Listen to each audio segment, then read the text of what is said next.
I'm delighted to welcome you to tonight's forum, sponsored by the Community Service Society of New York, the Federation of Protestant Welfare Agencies, City and State New York, and BronxNet. We are honored to partner with these leading organizations to present an informative and engaging discussion about critical issues facing our city. It will be moderated by impressive journalists whom you'll hear from later. For 60 years, John Jay College has been educating for justice and fueling student success through academic excellence, research, innovative programs like this event, and civic engagement. It is wonderful to see many of our neighbors, civic and nonprofit partners, and members of our college community here. And the young men who were helping you find your way here are John Jay students and part of our My Brother's Keeper initiative. I'm especially thrilled to see our students attending and volunteering tonight, as they are our future leaders. I expect to see some of them on the stage at some point for a debate like this. And I want to thank the staff of the John J. Gerald Lynch Theater and the Office of External Affairs, especially Mindy Bockstein, for their efforts in facilitating this event. We know that by attending forums like this and casting your vote, you're actively seizing the power to secure a brighter future for yourself and generations to come. It's a power that none of us should take lightly, a power that has been fought for tirelessly, and a power that can impact our communities significantly. Your right to vote, your power of voting, preserves our democracy. At this critical moment in time, with issues involving economic security, affordability, public safety, wealth and education disparities, and more, hearing from the candidates is important. It's important to use your vote as you hear them respond to shape our communities, and this responsibility, this importance has never been greater. It is now my great pleasure to introduce someone who has been called the conscience of New York City. Over his nearly 40 years as president and CEO of the Community Service Society of New York, David Jones has shined a light on the city's most disconnected residents. Under his leadership, CSS research, analysis, and advocacy played a role in the city and state levels in the passage of paid sick days, paid family leave, citywide ban-the-box laws, yes, clean slate, legislation protecting New Yorkers from aggressive medical debt collection practices, and establishing half-priced bus and subway fares for low-income New Yorkers. John Jay has been a partner and a beneficiary of many of these important reforms. So please join me in welcoming and thanking David Jones for his leadership.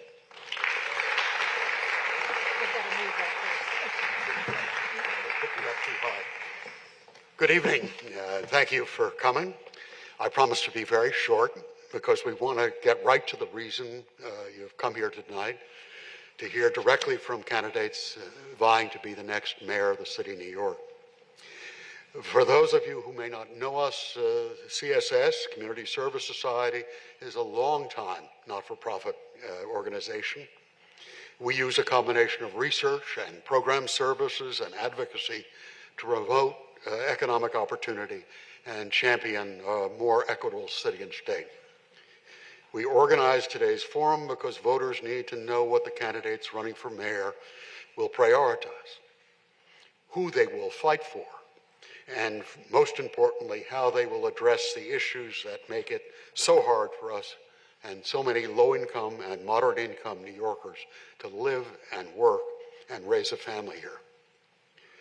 We worked with several partners to make this forum possible. I want to thank our co-sponsors, City and State New York, FPWA, Federation of Protestant Welfare Agencies, BronxNet, and John Jay College, of course. And of course, we want to thank the candidates for taking time out of their schedules. The forum's theme is affordability and economic security. And with that, I'll turn things over to our moderators, Jeffrey Mays, Metro political reporter for the New York Times. He's going to be right here. And Anna McDonald, senior City Hall reporter for City and State, New York. And now the moderators will come out and take the stage. Thank you.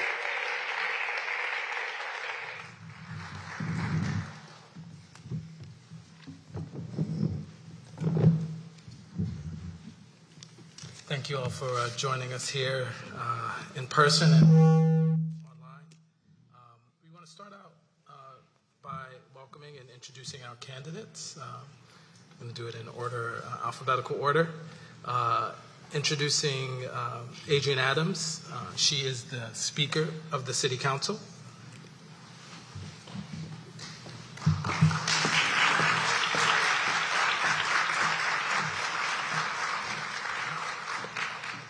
Michael Blake is a former assemblyman and the former vice chair of the Democratic National Committee.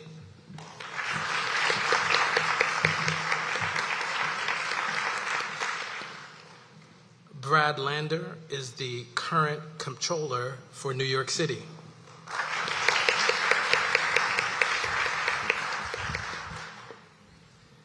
Zelnor Myrie is a state senator from Brooklyn.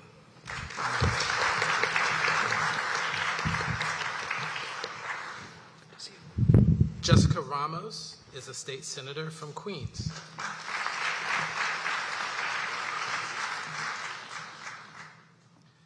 We are to be joined later by Scott Stringer, the former controller. Oh, he's here. He's here. He's here. All right, I made it happen. Good timing. So Scott Stringer, the former city controller. Last but not least, we have former hedge fund manager Whitney Tilson. Thank you all for joining us. Other candidates in the primary, including former Governor Andrew Cuomo and Zohran Mamdani, were invited to participate in this forum, but they declined. Also would like to note that Adrienne Adams, the Speaker of the City Council, has another meeting at 7 p.m., so she will be leaving us at that time. Thank you. And before we get started here, we're going to go over some ground rules. Thank you all for coming, and thank you everyone in the audience and those tuning in remotely for taking the time and attention to tune in tonight. We are going to lay out, in the interest of getting to the issues quickly, there will be no opening statements. We're going to be covering 4 policy issues tonight: housing, economic security, healthcare, and criminal justice. Some of these questions will be posed to all the candidates. Others will be mixed in between the candidates. Candidates will have 1 minute to respond to each question, and there's a very helpful clock up there. We're going to be tight in respect of all of your schedules. We will have the discretion to add time for a follow-up if needed, but we are going to be pretty close to the clock here. We will have a couple lightning round questions, which everybody loves, I know, sprinkled throughout, and then we'll finish with closing statements of 30 seconds each. Thank you again for coming. And again, for tuning in. We would ask the audience to please refrain from interrupting the candidates and causing any other disruptions. Applause is okay, but if an audience member disrupts the program, we'll issue a warning, and if there are further disruptions, they will be subject to removal from the auditorium. And a last programming note is that today's forum is being broadcast live by BronxNet, as well as live streamed. And with that, we'll get into the first topic at hand, which is housing. A question for all the candidates. New York City's housing crisis is driven by high rents and a lack of housing that the majority of New Yorkers can actually afford. Would you support the expansion of social housing in New York City, and what specific steps would you take as mayor to jumpstart its production? And we'll start with Speaker Adams.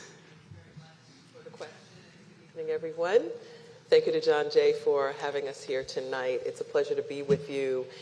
As the most consistent leader in city government who has actually confronted the affordability crisis in taking on what we know to be one of the most dire situations that New York City has ever seen.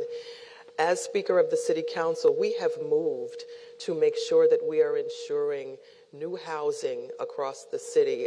One of the main things that I said to my body when first becoming Speaker is that we will never be the council that says no when it comes to places that people need to live.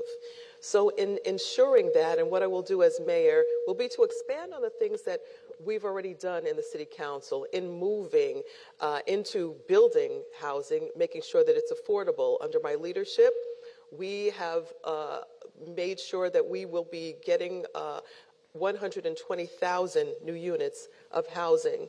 We have seen and we have put through a proposal called the City of Yes, which we have switched in the City Council to rename it to City of All, where I have ensured $5 billion. Yes. If you can. Okay. Oh, you know what? I can't see the timer. I'm sorry. Oh, okay. It's actually impaired, so I couldn't. There's something standing there, so my apologies. I'll stop. I'm sorry. I'll stop. We'll wait till the next. Okay. Sorry about that. I can't see. Maybe we can try and figure out how I to can fix that in ramble, the everybody. I'm meantime. sorry. For now, Mr. Blake. Good evening to everyone, and John Jay, to Dr. Mason, and of course BronxNet, and everyone here tonight. Housing and childcare are the two fundamental expenses for every New Yorker that are impacting our affordability. And so to the question, we have to find critical ways to change the crisis that's at hand. It's the reason why I said that we need to have local median income, because area median income is not working to actually create true affordability. We need to expand income thresholds, because right now you have to be rich or poor enough to get access to homes in New York. We have to end credit scores being used for rent and home ownership applications, because they're a discriminatory process impacting us. We need a Mitchell-Lama 2.0 where we can focus on building up to 600,000 units across the city, where we have dedicated focus that if a developer actually does not hit on those metrics, we would rescind that towards them, and then be very intentional around how are we reimagining what's happening around not just public housing, but to the question around social housing and that impact. This entire vision for us is called Welcome Home. It is on our website at blakefornyc.com/welcome home. We look forward to discussing more later on tonight. Just a quick, can everyone see the clock except for Speaker Adams? It is impaired by the two cameras, so you got to move a little bit. Okay. Maybe if we could move those cameras just so we can stay on time, that would be great. Controller Lander. Good evening. Thank you, John Jay. Thank you, CSS. I've been working with you on social housing now for 30 years, for 15 years before I ever got into city government. I built and preserved affordable and social housing at the Fifth Avenue Committee and the Pratt Center. On day one of my administration, I'm going to declare a local state of emergency on the housing crisis so we can build 500,000 new homes over the next decade, better protect tenants by getting back to right to counsel, restore the pathway to affordable home ownership through social housing for working and middle-class families, and fix HPD and NYCHA so they can deliver.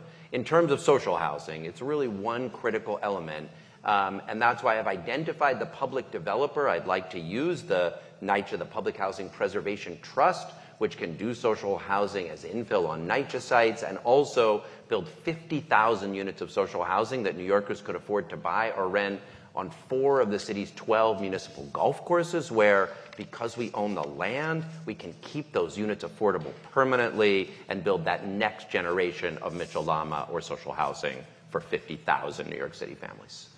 Thank you. Senator Myrie. Thank you, and thank you to John Jay and to our moderators. I proudly co-sponsor a bill sponsored by one of my colleagues, Senator Clear, that would expand social housing on the state level. I am the prime sponsor on the Tenant Opportunity to Purchase Act, which would give tenants the opportunity to purchase their building when it goes up for sale. But just today I highlighted part of my plan to rebuild NYC that would use city-owned land to build housing that is affordable for New Yorkers. We cannot get out of this affordability crisis unless we have more housing. And I have a plan to deliver 1 million homes over the next decade that also includes fully funding our right to counsel program so that if you are facing eviction, that you will have counsel to help you stay in your homes. Thank you. Senator Ramos. Good evening, everyone. You know, we have more than 5,000 apartments being warehoused at NYCHA right now.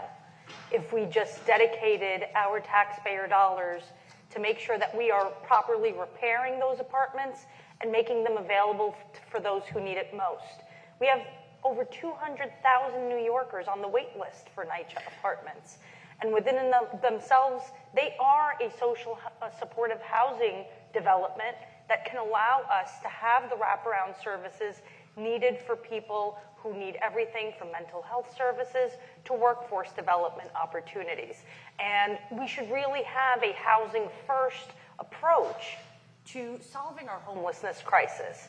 I carry a bill in the Senate right now that I'd be able to do outright as your mayor called the Jobs and Housing Act, which would leverage our taxpayer dollars with our union pension funds, yes, our private union pension funds through the AFL-CIO Housing Investment Trust, to make sure that we are replicating the likes of Penn South, Co-op City, and many ways that we've traditionally provided low-income rentals and modest equity home ownership opportunities so that we city folk can own a piece of our city. Thank you. Mr. Stringer. You know, for too long, the city has allowed luxury developers to come to communities and ask permission to build tall skyscrapers, and then as a give back, they give affordable housing in the community. The community gets gentrified, people leave, longtime residents. It's time to think about what is really possible in this city. And I believe we need a massive affordable housing program, a massive program to deliver low-income housing. LaGuardia did that with public housing, 2,200 buildings. Wagner and Lindsay, former mayors, built the Mitchell-Amo program. I believe that we should take our vacant lots, 1,000 strong. I know this, I audited this when I was controller, and we should build the next generation of affordable housing. Those lots are your lots. You own them. I own them. We own them. Let's not give them away to speculators.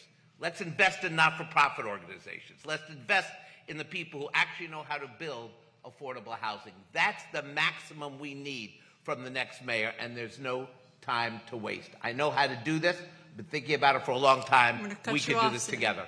Thank you. Mr. Tilson. Good evening, everyone. We all agree there is a crisis. The question is how to solve it. The answers that I consistently hear from career politicians involves government spending and government actions. Might not surprise you to hear from someone who spent his career in the private sector that we need to make New York City an attractive place for the private sector to invest and build housing and generate a decent rate of return. All the private sector developers I talk to, and generally I'm talking about small owners, tell me two things. Number one, that New York should be the greatest city to invest in. It has the highest density, the highest rents. It's the wealthiest city in the world. But secondly, they say the city government, quote, treats us like the enemy. They are taking their investment dollars elsewhere. Most painfully when I hear them, when they say we're going over and investing in Newark.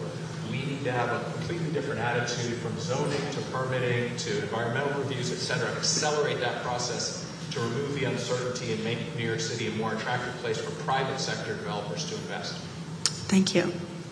Thank you. We'll move to our next question. Landlords who illegally block tenants who use Section 8 vouchers or city FEPS vouchers have been identified as a problem in New York City. I'm wondering, how would you stop landlords from blocking tenants from using these programs? We're going to start with Mr. Blake. You have to rescind the ability of these landlords to continue doing business in New York City. Why on earth would you have a scenario where someone is intentionally having racist, discriminatory policies, where they're not taking on the vouchers for New Yorkers that have access to their home, but you continue to allow them to continue with those programs? It doesn't make sense at all that we are allowing people to harm us in these regards. However, in the reverse, what we should be doing is creating greater incentives for those that are actually doing this the right way, by giving them the opportunity to be faster and upfront online, by giving them the opportunity for greater expansions in terms of the length of the contracts and collaborating with us, as well as giving the first opportunities for our nonprofits that want to be within these particular buildings as well with these entities. It does not make sense that we are not finding more ways to help New Yorkers. This is very personal for me. My family was homeless in Jamaica. We sold dinners to pay rent in the Bronx. I grew up in Creston and Burnside. Over and over and over again, I would see how landlords would try to take advantage of us as a community. As mayor, I'd be very serious. You don't want to take the vouchers of a New Yorker. You cannot continue to work and have a house in New York. Thank you. Mr. Tilson, how would you answer that question? I'll agree with Michael Blake that obviously any kind of discrimination is unacceptable, but generally speaking, I think people who own property should be allowed to decide who they want to rent to, subject obviously to not allowing discrimination. And if a landlord chooses not to accept vouchers and to find tenants in other ways, then they should be allowed to do so. So you think landlords should be able to defy the law and not accept vouchers? Are you telling me it is a requirement that every landlord in New York City must accept all vouchers? It's illegal to It is reject indeed. someone as a tenant because of how they're paying. So, Please, yeah, Sure. Controller. I mean, yeah, there's a lot of tools that we're not using here. We have a law on the books, a source of income non-discrimination law. It is a part of New York City human rights law that you can't discriminate against households based on their source of income, and that means you have to accept someone with a housing voucher who's able to pay. Now, unfortunately, the City Commission on Human Rights is not resourced well enough to enforce the law. When I was in the City Council, we fought to get it more resources, both so it could do testing, but also just look online, the number of listings that say no vouchers, and yet where we're not doing any enforcement is absurd. So yes, we should be enforcing the law. That means giving the City Commission on Human Rights the resources. And then there's other tools to use as well. A lot of these units get 421A or now 485X or J51 tax abatements. Every single landlord who's getting a tax abatement, they sure better be following the law. We've got the resources to enforce it. This would open up a lot of housing units to people who desperately need them. Thank you. Senator Myrie. Yeah, no, I think I largely agree that we should be increasing any civil enforcement on anyone that is not complying with the law currently. I also think it's important on the back end, there are administrative hurdles to getting this done, even when there is a property owner that is responsible. And I think that we have to clear that administrative hurdle. That means more personnel at HPD. That means being more efficient in how we allow for the vouchers to be processed. And so we can't ignore that back end either. Thank you. Senator Ramos. I would agree that we have a responsibility in city government to make sure that we are leveling the playing field for the good actors in just about every economic sector, the real estate sector not being an exception, making sure that the city even has the right connector to those apartments, playing matchmaker between the landlords and the folks looking for a home is really important, especially in a city as diverse as ours, where we're still fighting for language access, especially for so many of our families living in poverty. Making sure that city is being proactive in protecting our tenants is really important, and the number of vouchers distributed should commensurate with the number of units that are available. I'm actually going to switch to a different question now. On this similar topic, there's enforcement and there's actually how the vouchers work. City Council passed an expansion of eligibility for City FEPS vouchers, housing vouchers. The Mayor Adams blocked implementation of that, and it's an ongoing case in court for a very good reason. I'm going to start with you, Speaker Adams, on this question. How, as mayor, would you implement these bills? And importantly, how would you fund the implementation of this expansion? Yeah, thank you for the question. I thought you were going to ask me the same question because you just took my thunder away, Annie, because what I was going to say is what I wouldn't do would be to sue the City Council when we actually did enact a law to expand the City FEPS voucher program, and that's something that Mayor Adams did. He took us to court so that people would not have more places to live and more of an opportunity to live in New York and get out of shelter and get out of other places and protect people from being evicted from their homes. I certainly would obey the law, which is something that this current administration has not done. We have resources in this city. All we have to do is have the political will to make it happen. So as mayor, what I intend to do is exactly that, enact that political will. We cannot sit back and not do something when we have the ability to do something. So yes, I make sure that the law was adhered to, and I would also make sure that the housing that we have available, that we actually do open it up so that people do have places to live. It's there. We have to have the will to make it happen and not sue the City Council. Can you say specifically how you would fund it? Would money come from elsewhere, tax revenue? Certainly tax revenue, that's always an option because that is our greatest, one of our greatest benefits or ways to have monetary allowances in the city. Also, we can do some other things. Like I said, we have the funding available to do these things in the budget. Again, we just have to have the political will to do it, to make it happen. Same question to Controller Lander. So I support 3 of those 4 council bills, which expand eligibility, The fourth one, which would broadly open up to anybody essentially facing housing precarity, we would have to get the state on board for that. Now, the state should have passed the housing access voucher program year after year after year. The city is putting up substantial housing vouchers. The federal government, though, I mean, a disaster right now and threatening emergency housing vouchers of 8,000 families that Trump has said he's going to eliminate, is supporting a lot of housing vouchers. But we basically get 0 housing vouchers from New York State. So adding the housing access voucher program would be the way that we could move forward and get state revenue to keep growing. I mean, CityFabs has helped. It is the primary way tenants are getting out of shelter, but we've got to add the state in. Also want to shout out a great program called Anthos Home that is bundling those vouchers and helping identify units out in the marketplace as a really smart way to move forward. Thank you. Senator Ramos, same question. Would you implement the expansion, and where would you get the money to do so? I would absolutely implement the expansion, and I would fund it by a few extra billions of dollars that we'd likely generate if we actually reformed our property tax law and made sure that our city complied with the law on the books. We've been sued a few times, and there are tremendous discrepancies in the amount of property tax that is paid between affluent and less affluent communities. And if we actually used our market rate apartments as a marker for the property value assessments, I would estimate that we would generate around at least $2 billion more than we already do. We should have enough money to house New Yorkers in a city as wealthy as ours. Thank you. And finally, Senator, or you know what?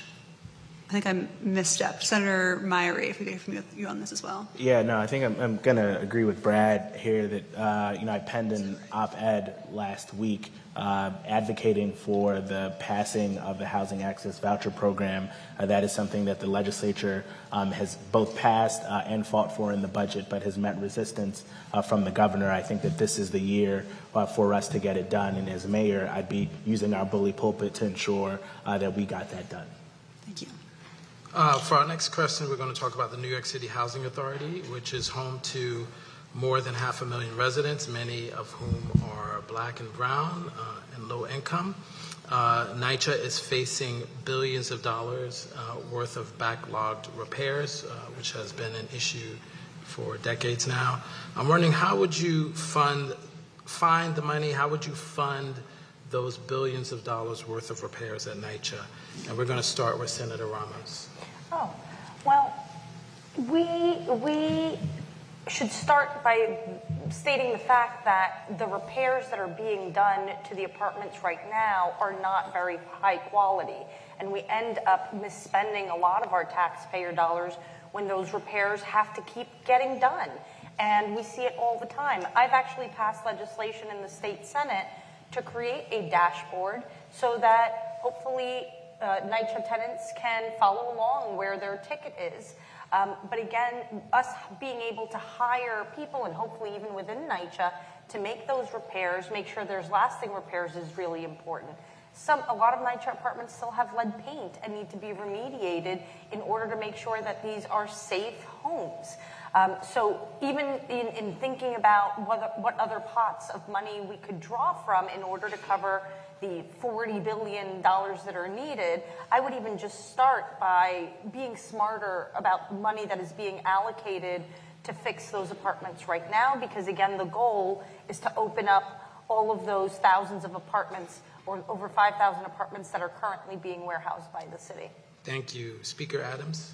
Yeah, thank you for the question. You know, part of the provision in our City for All was I made sure that we were getting an additional $5 billion to actually fortify that City for All proposal when it comes to building affordable houses.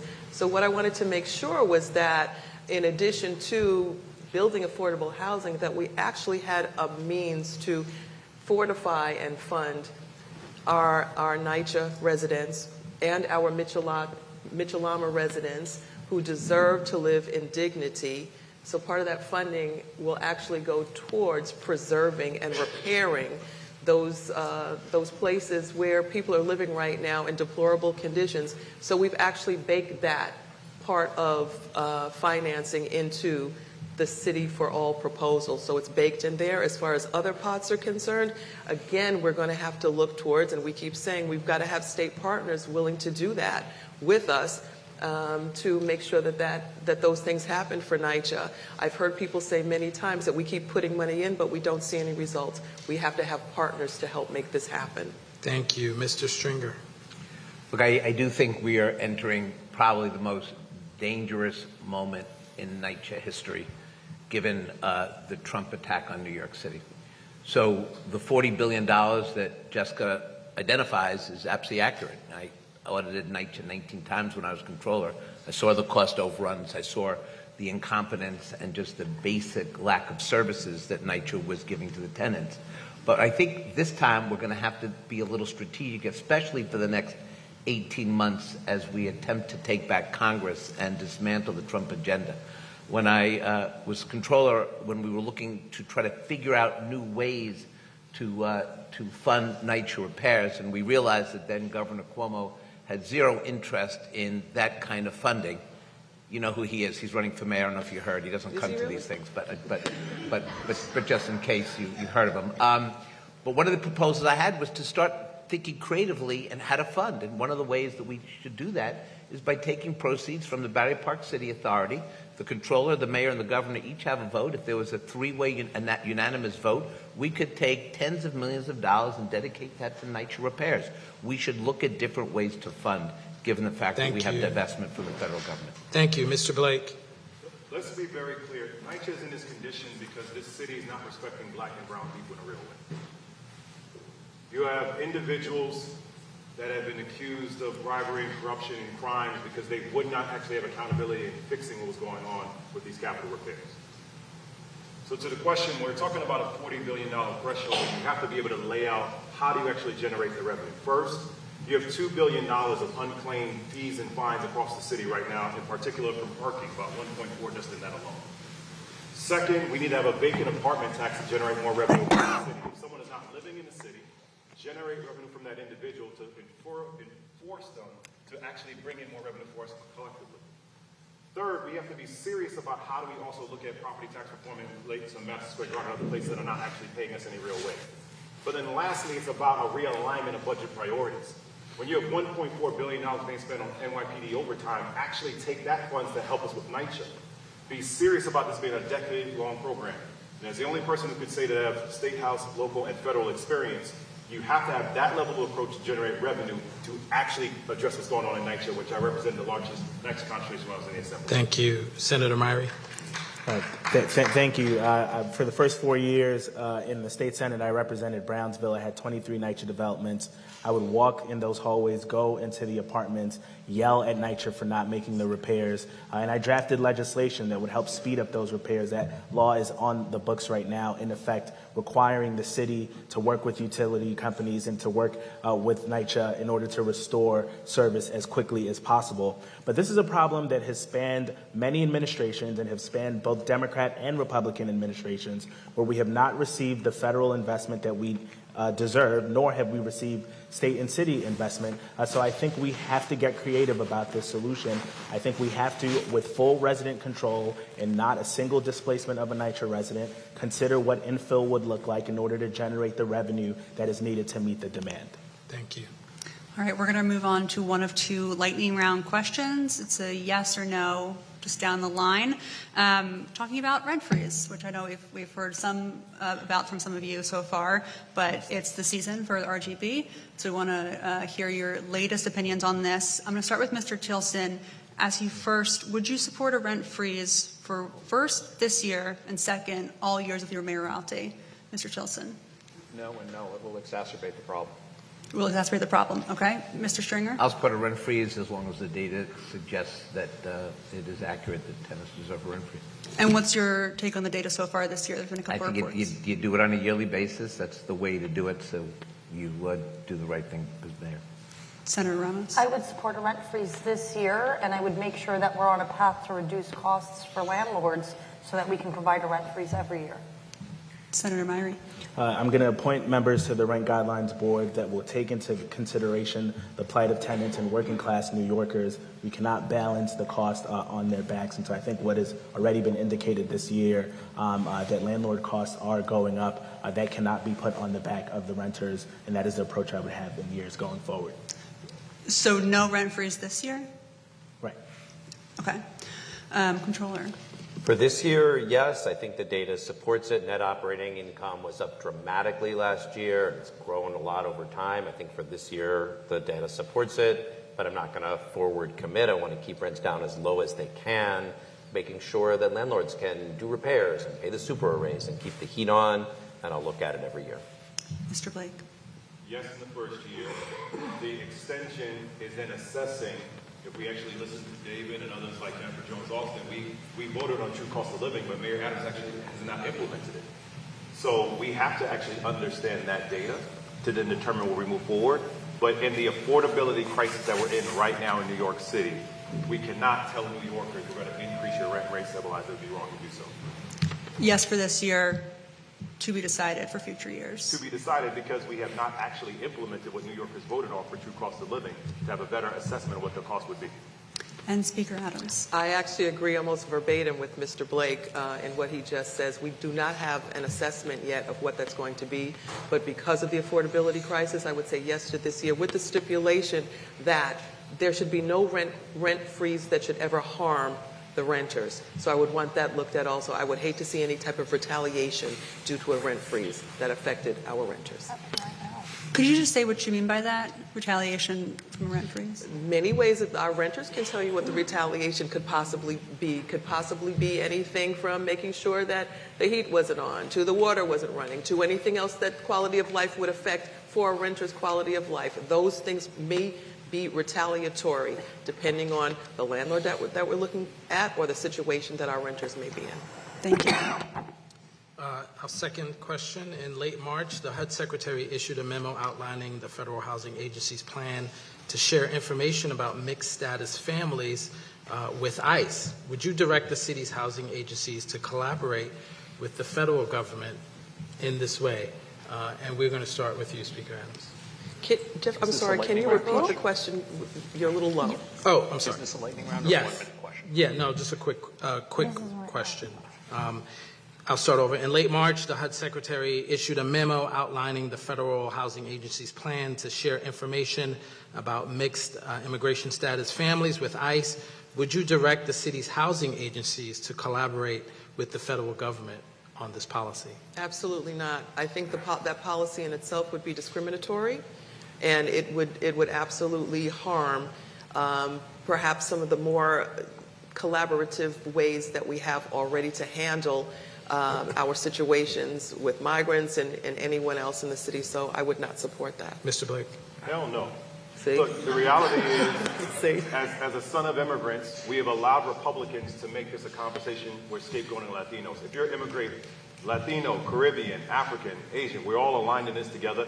ICE has no business in our places of worship, in our homes, in our schools, our community centers, and we will not collaborate with an unconstitutional order that is coming from D.C. Thank you. Mr. Lander.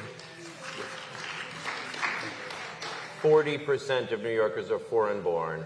50% of New Yorkers live in mixed-status households, including 1 million children. This is the future of New York City, and there is no way in hell we're going to turn that information over to Donald Trump and his HUD secretary. No way.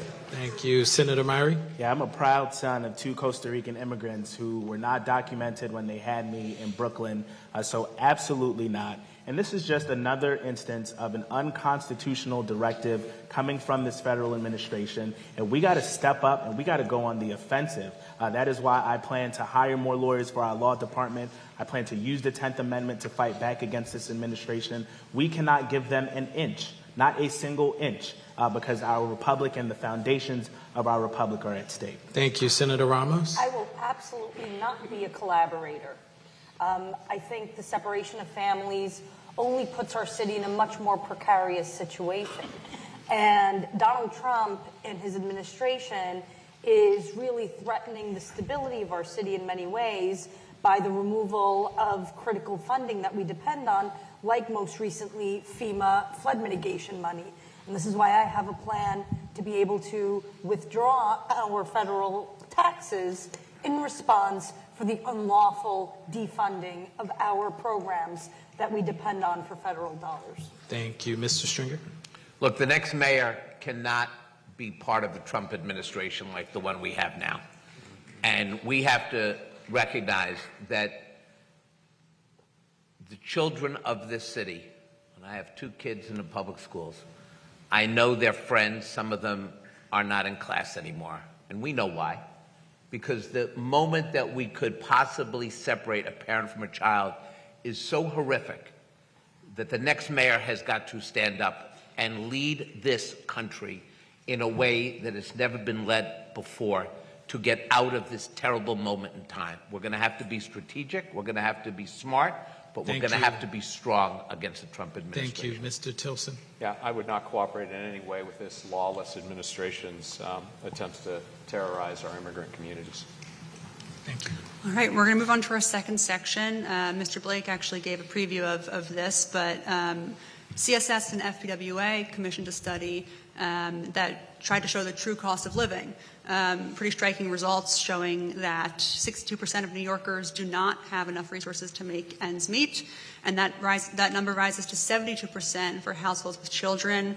This is also a struggle for not just low-income families, but moderate to middle-income families. And I think we all know that affordability is maybe the top, if not the top issue in this race. And this is a question for all the candidates. What is your most impactful proposal, if you could keep it to one, the one that you think will make the biggest difference to make New York City more affordable for everyday residents? And we'll start with Mr. Blake on this.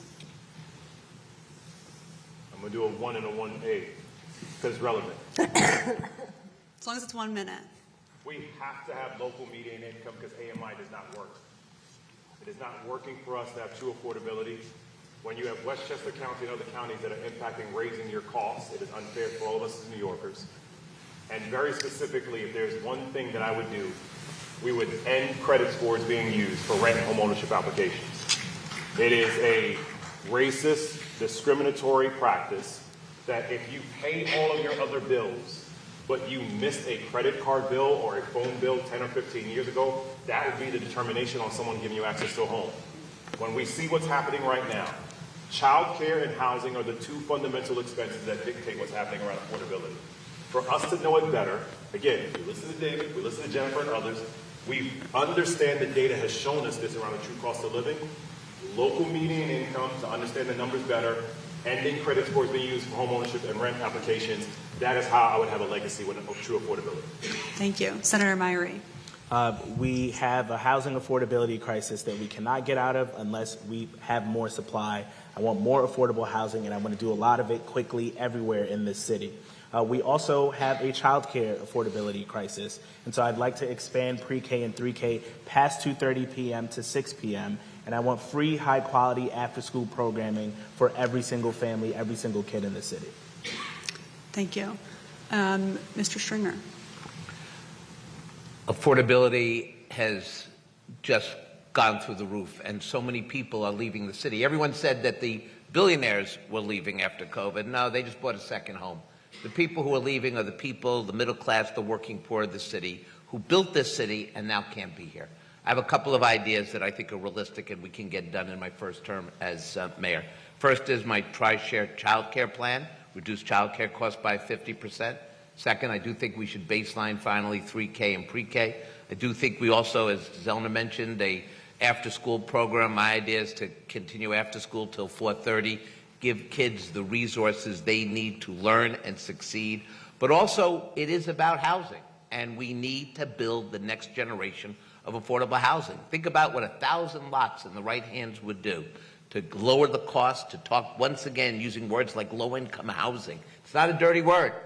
It's been part of it's been part of this city for generations, and we've gotten away from it. We now have fancy terms. I want to go back to the beginning and build the housing for the next generation. If we can reduce child care costs, we can build affordable housing, we can start to alleviate the burden and go back to a compact of this city and all of our people working together. You're welcome. Thank you. I'm just going to use my prerogative here. Okay. Make this, if you guys can all answer in 30 seconds, I want to get all of you instead of just some of you. Do you support raising the minimum wage in New York City? What amount would you think the minimum wage should be? And then how would you deal with concerns that we hear from businesses about the raising of the minimum wage? So if you keep your answers to 30 seconds, I can get all of you in. So let's start with Mr. Tilson. The minimum wage is currently already scheduled to go up in one more 50-cent increment, I believe, or two, one or two more. One? And then be inflation adjusted. I don't think that needs adjusting. What I do think, I want the minimum wage in the city to be north of $20, but through economic growth and businesses investing, creating jobs, and demand for labor, that's the right way to raise wages. Okay. Mr. Stringer. I would be for accelerating raising the minimum wage. The inflation costs of the city have just gotten too damn high, and I think we have to make sure that we have a safety net and a basic pay. But in terms of the specific, I think it would take some study and some understanding of some of the economic indicators when I take office. How would you address concerns raised by businesses? Look, I think everything should be a trade-off, and I think that's a very fair question. We cannot especially allow our small businesses to bear the burden, and it is a burden for small businesses, but there are ways to solve that problem. Reduce fines and fees, streamline the bureaucracy, get rid of expediters at the Department of Buildings, reshape the agencies. So when you raise the minimum wage, you're also decreasing costs to small businesses, and you create a zero-sum game. Thank you. Senator Ramos. Well, I'm responsible for the last raise in the minimum wage. I'm proud to have done that as the chair of the Labor Committee in the Senate, and to have tied it to inflation for the first time in the history of New York State. I fought for 21.25. We arrived at that number based on having raised it from, by inflation from when we won $15 many years ago. No, Andrew Cuomo did not do that on his own. Workers took to the streets and fought very hard to win those $15. Had we pegged it to inflation then, we would be at 21.25 by 2026. That's not what Governor Hochul agreed to, so we do have to keep fighting. My philosophy is that the minimum wage should cover the bare minimum of the cost of living. The minimum wage should be a living wage. That being said, it's important to note that the mayor cannot raise the minimum wage. The minimum wage must be raised at the state level. And even so, I carry legislation right now to address the disparity between upstate and downstate, because it's not like the cost of living decreases significantly outside of the city. But here in the city, we have to get back out in those streets and march and make sure that we are getting a living wage. Thank you. And we said support, and realize that the mayor doesn't have the power to do it unilaterally, but also, Mayor de Blasio did use his bullet bill pit involving the minimum wage. Senator Myrie. Yeah, I'd be supportive if it was commensurate with support for our small business sector. This is an industry and sector that has been decimated by COVID. My mom had a small jewelry shop many, many years ago on Flatbush Avenue that she had to close down because she did not have access to capital. She did not have support, didn't know how to navigate the city bureaucracy. And so we have to be much more proactive in protecting and boosting our small businesses so that everyone can be lifted with that tie. Thank you, Comptroller. I supported Senator Ramos's original Raise Up New York proposal that included not just increase for inflation, but also productivity, and I'd like to see us get back to that. And in terms of showing that we can do it, I'd point to legislation that I successfully passed in the City Council that made us first city in the country to guarantee minimum pay for Uber and Lyft drivers, first city in the country to guarantee minimum pay for deliveristas, to give predictable, stable schedules to fast food workers and protect freelancers from wage theft. And each time somebody said, you're not going to have freelancers, you're not going to have fast food restaurants, you're not going to have Uber and Lyft drivers, you're not going to be able to get your food delivered. Every one of those things did not turn out to be true. There's more fast food, you can get delivery, you can get an Uber and Lyft driver. It's a great place to freelance. We do need to support small businesses, but we can support workers to earn what they deserve. Thank you. Do you have a dollar amount?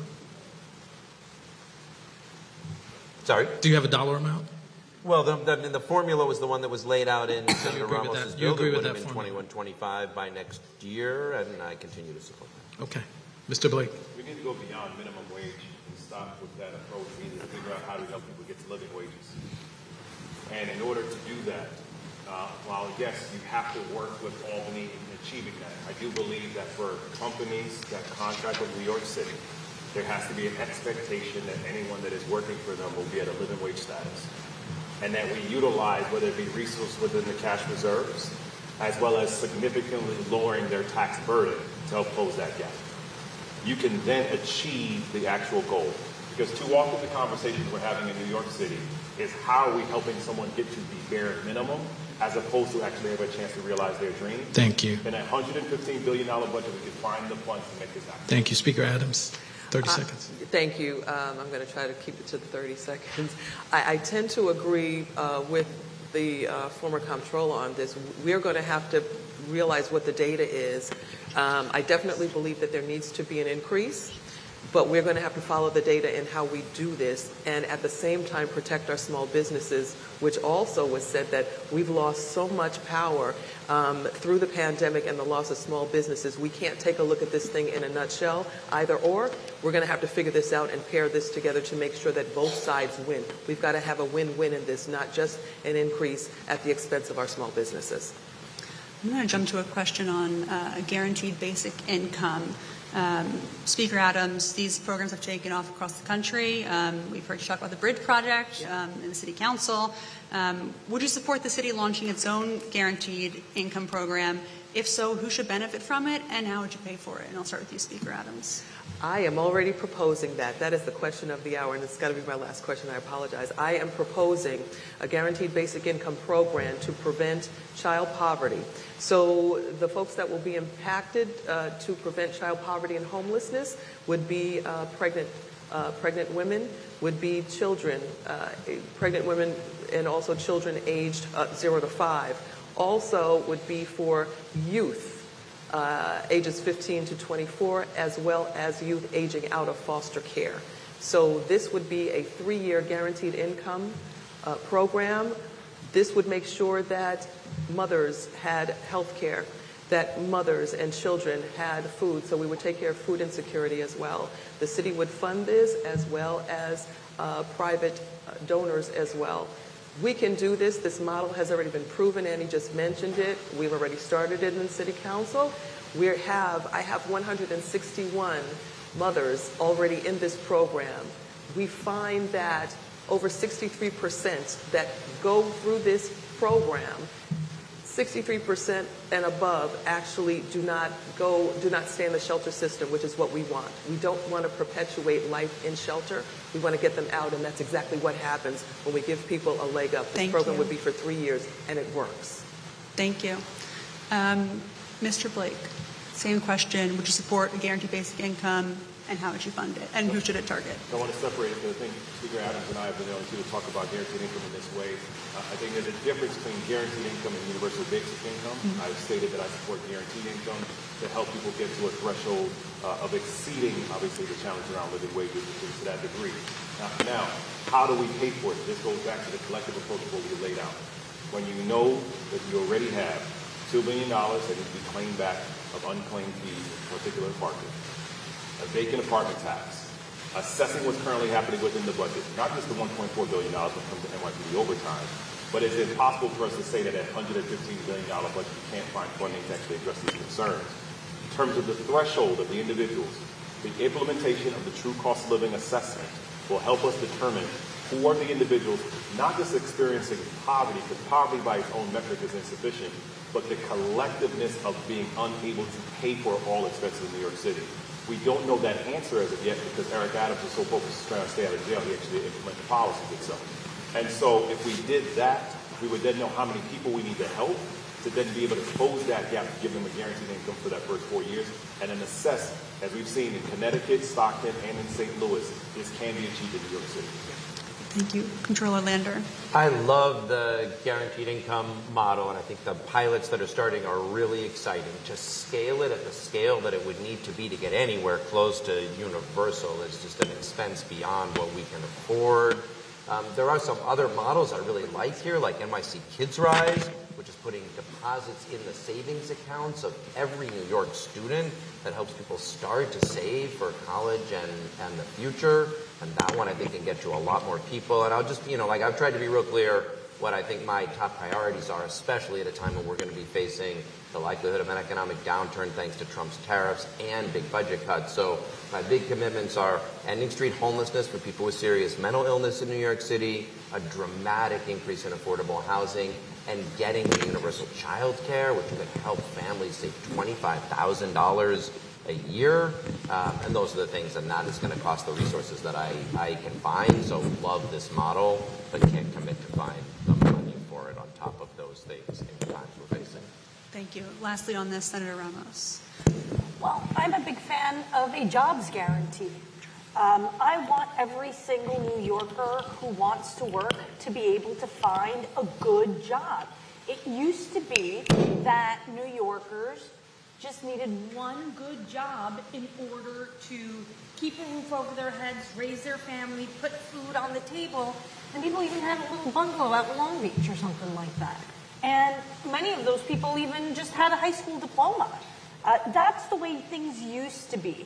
We need a return to basic decency, and I believe that in tackling all of the crises that we're facing, we can create those jobs, whether it's the affordable housing crisis, including skyrocketing homelessness. A third of the people living in shelters actually have a job. So it's not just that the rent is too damn high, it's that the wages are too damn low. And it's also about building a union climate economy, building a care economy that talks about universal child care and elder care. If we actually invest in the economic sectors of the future, we can guarantee every New Yorker one good job so that they can be home to have dinner with their families. Mr. Stringer, actually, your thoughts on this quickly, if you can. Yeah, there is a tendency at these mayoral forums as the evening goes on to just keep laying on the money. So we have a $115 billion budget. By the time we leave, we've already spent $200 billion. But that's okay because aspiration and ideas matter. But I'll side with the current controller on this one. To scale it up would probably be cost prohibitive. But to target programs and not sacrifice programs, I think is something that an experienced steward of the city's finances as mayor should continue to explore and work on. Bring the ideas, but also we have to measure in a realistic way what we can or can't do, especially in the era of Trump, especially when the state budget and Hochul becomes more conservative. I do think we have to think strategically about how we get people the resources they need without breaking the bank. 10 seconds, Mr. Blake, to respond to that.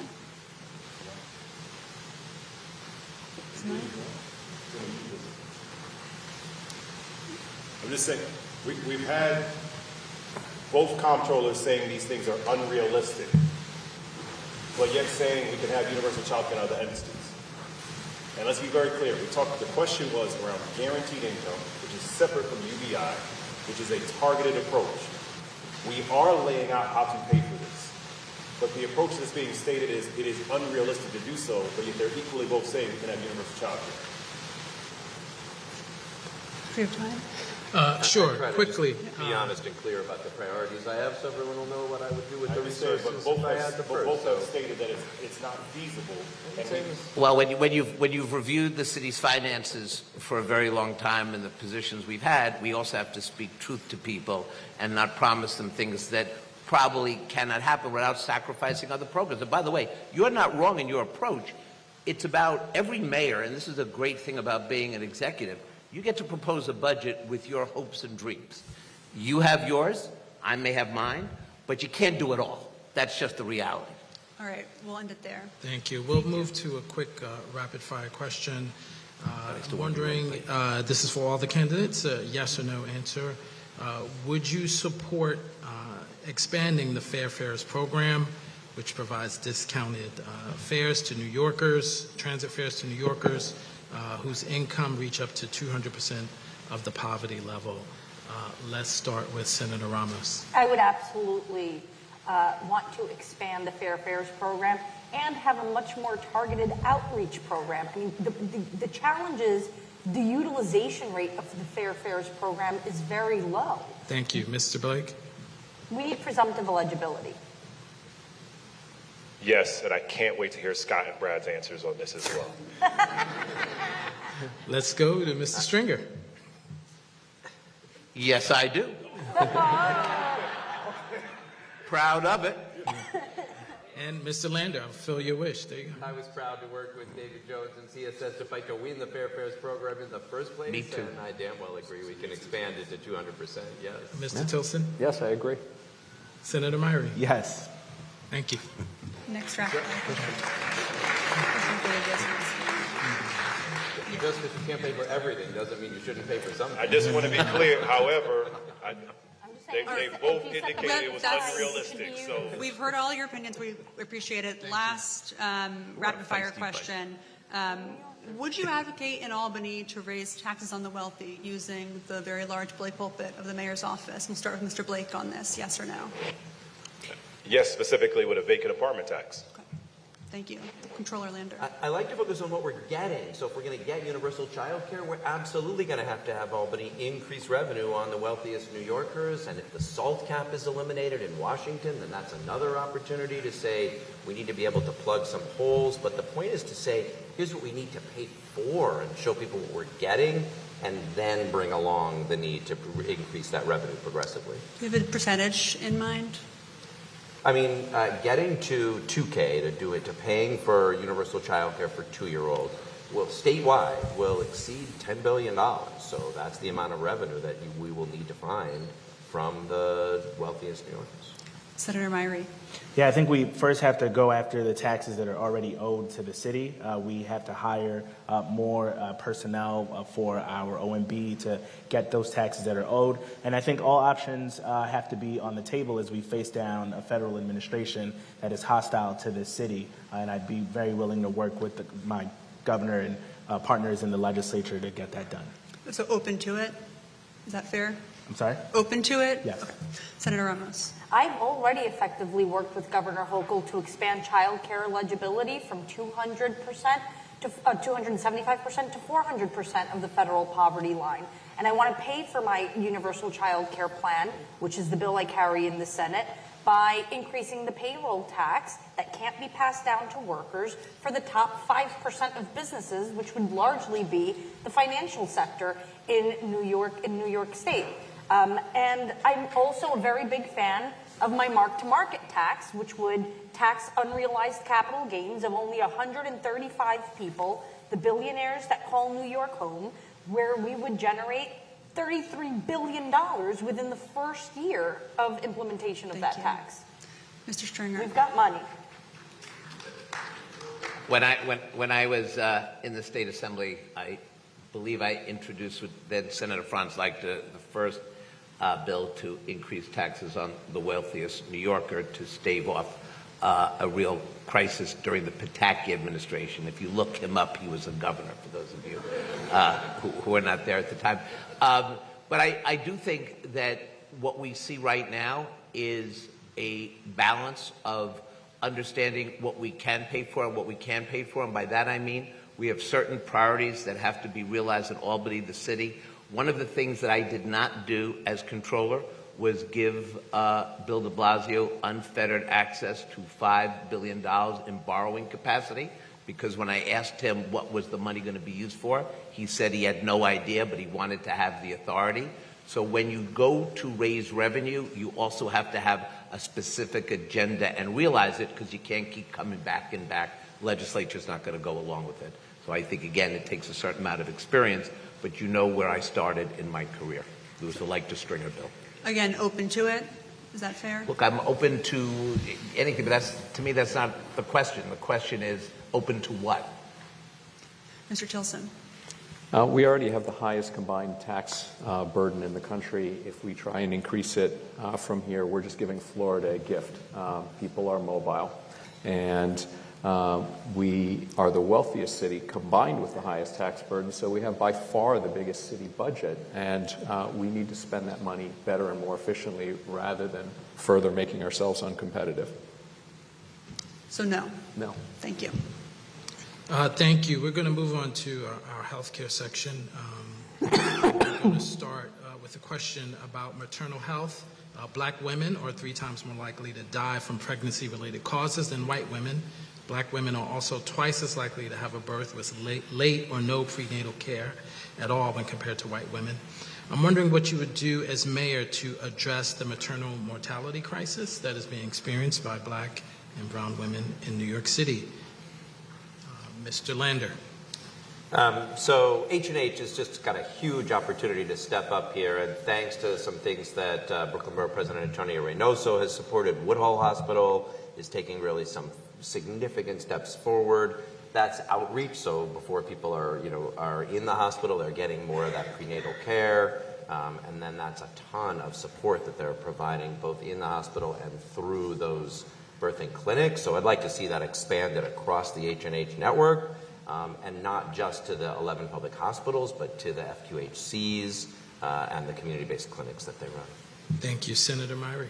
Yeah, so the only state-run city hospital is in my current Senate district, SUNY Downstate, that serves a population that is in the heart of the Black maternal mortality crisis. The governor proposed to close this down, and I was very proud to stand with my community to refuse that and to say we must provide not just healthcare service, but world-class healthcare service to this community.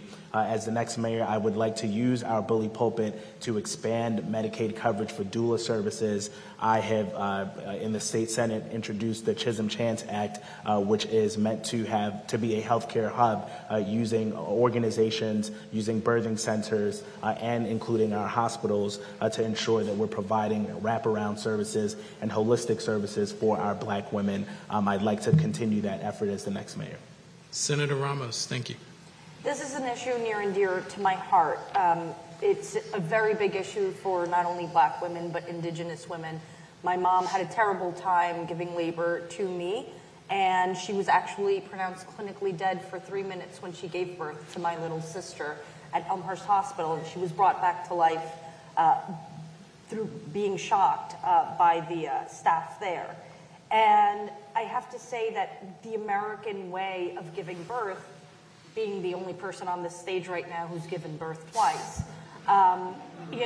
is completely out of lockstep and lacks cultural competency for the way we in our cultures are used to giving birth. And that starts with prenatal care and making sure that we have access to good food, and of course making sure that we have the right birthing centers in the communities where they're needed most, with doulas and everyone who is needed to have the best possible birthing experience. That's what women deserve, instead of the highly medicated way in which we're told we have to push our children out. And Mr. Blake. My mother in Jamaica would always remind us that Planned Parenthood was the first opportunity for all protections, not just when it came to choice, but for Black maternal health. So let's be clear. First, we have to make sure that our funding is keeping sites open for all of our women so that women have the protection that you need. Second, it will continue the work that we did with diversity in medicine, because if you have more Black and brown doctors, nurses, and those are part of the medical field, it will increase the opportunity for more of our women to have a chance. Third, we have to expand the conversation around the Black maternal health crisis to make sure that it's not just doulas but midwives that are part of the process to be supported collectively. Fourth, it's about the intentionality around increased language access, because too often you are going to a doctor, you're going to someone, and you're actually not having someone communicate with you in the language that's actually supported to you. We are in a society right now where men are trying to tell women what is best for their bodies, in particular Black women. We're not going to tolerate that. We're not going to accept that. We're going to fund you and support you and empower you so that you are able to actually realize the dreams of what having a child would be. My wife, our girls, it is important for our families, and that is the type of mayor I would be if you give me the opportunity. Thank you. All right. The next question on Medicaid cuts. These proposed cuts would have a profound impact on New York City, where about half the population gets health care coverage from Medicaid. As mayor, how would you protect and strengthen the city's healthcare safety net to ensure that no one is left behind without essential coverage? What tools, as mayor, would you be able to utilize to do so? Starting with Senator Myrie. So we have, on the state level, been fighting to increase the Medicaid reimbursement rate. Many of our safety net hospitals rely almost exclusively on this Medicaid reimbursement rate, but because of that, they are at a disadvantage for privately more affluently funded hospitals. And so we have to increase. We were able to achieve a slight increase in that reimbursement rate. We have to do a lot more on that front, and I'd be advocating for that as mayor. I also think it is important to go on the offense when it comes to the Medicaid cuts that are potentially coming. This federal administration has proposed over $800 billion in cuts over the next 10 years. 6 out of 10 New Yorkers rely on Medicaid. This would be devastating for the entire city, and I would be using the 10th Amendment to sue in the event that they would try to claw back any money that has already been allocated to the city. Mr. Chilson. Yeah, I think realistically at this point this is more a federal issue. The Trump administration is, I think, going to try and slash funding for Medicare and Medicaid, and that would have devastating consequences for our city and state. One of the many reasons I've been fighting Trump and Trumpism for since he came down that escalator 10 years ago. I think it's a disgrace that the U.S. is the only developed country in the world that doesn't have universal basic health care. So as mayor, I will do everything in my power to make sure that we get full federal funding that we need, and also to make sure every New Yorker has basic health care. Senator Ramos. Well, I'm not only scared of Trump slashing our Medicare funding, I'm also scared of Andrew Cuomo becoming my mayor, because he already slashed Medicare funding during the pandemic. And so I'm actively fighting against both.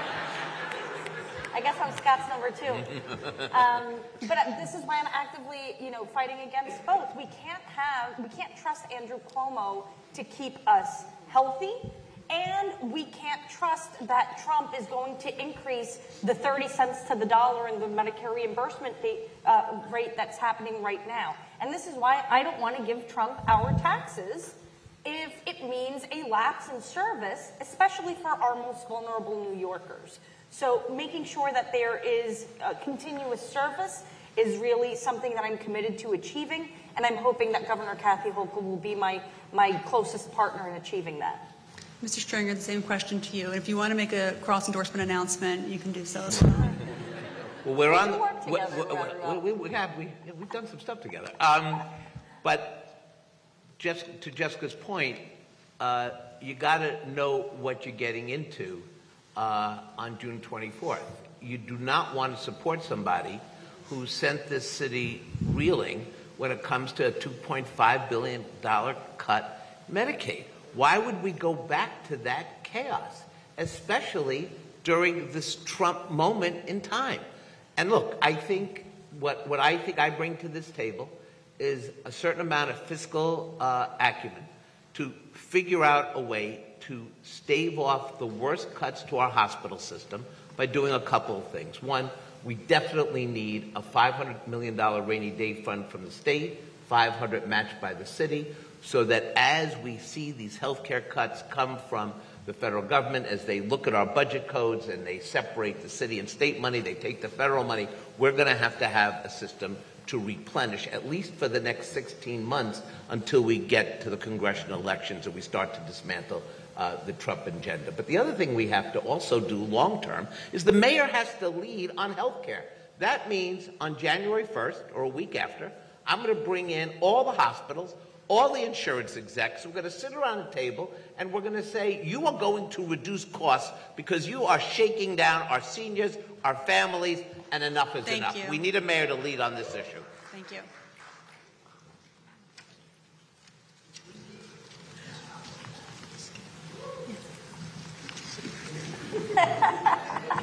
I like this better than the clapping, to be honest. This is... Thank you all. We're going to move on and talk a bit about mental health. New York City is currently dealing with a significant mental health crisis, which, as we know, was exacerbated by the pandemic. Many residents were left struggling to get access to care. If you were elected mayor, how would your administration address the growing mental health crisis in New York City, particularly ensuring that there is equitable access to care, care for underserved communities, and also how would you tackle the shortage of inpatient psychiatric beds and community-based mental health beds? It's a question for all candidates. Please keep your answers as brief as possible. We'll start with Mr. Blake. Well, unlike Andrew Cuomo, I won't cut psychiatric beds and other things that occurred to put us in this crisis. Now, specifically, what would we do? We have to have increased funding when it comes to overdose prevention centers, so we can actually provide the support for our mental health challenges that are happening right now. Second, we need to draw down more funding on opioid settlement funds so that our nonprofits and other providers can actually provide the help that they need to for our individuals who have that help. Third, we have to be serious about implementing involuntary confinement, which is already on the books right now. If someone is a serious harm to themselves or the community, help them get the help that they need in a very serious way. But lastly, we should not be having cops trying to address mental health concerns in public safety. You'd have mental health professionals actually addressing that in a very real way. And so if you take it in that regard, increase awareness around the 988 hotline, actually have more individuals that are trained in this regard, then you can be serious about addressing the mental health concerns that are existing in our communities right now. Thank you. Mr. Tilson. I support the issue of these few days or week is one of the big things holding up the state budget is the involuntary commitment threshold that Governor Hochul is pushing for. I support changing it to allowing involuntary commitment by professionals if someone is deemed to be unable to care for themselves. I also do not think it should be allowed for anyone to be sleeping outside overnight in our public spaces. This is not to criminalize this, street homelessness, but rather to give mental health professionals, primarily, who are dealing with this, the tools, two important tools that they need to help the people who in many cases do not have the capacity to help themselves. Thank you. Senator Ramos? I want to call for a mental health emergency on day one of my administration, because that would allow me to access different funding streams so that I can prioritize the reopening of the mental health institutions that Andrew Cuomo closed, and so that we can get serious about building the workforce pipeline that's needed. We don't have enough social workers. We don't have enough cognitive and behavioral therapists, and we definitely don't have them in all of the languages that New Yorkers speak. So being able to do so by weaving mental health services into every aspect of our lives, from schools to workplaces to our city hospitals, who shouldn't just focus on physical health, but should focus on mental health, especially in those of our communities where we need to destigmatize talking to a therapist. Nobody needs to know why you're there. What's important is that you were able to talk to someone, and that we're able to diagnose folks and make sure that we are making all of that medicine and treatment affordable for New Yorkers, so that we're treating those who are struggling with severe mental illness, but of course leading with housing first, but also even expanding mental health courts and making sure that the city is upholding alternatives to incarceration. Thank you. Mr. Lander?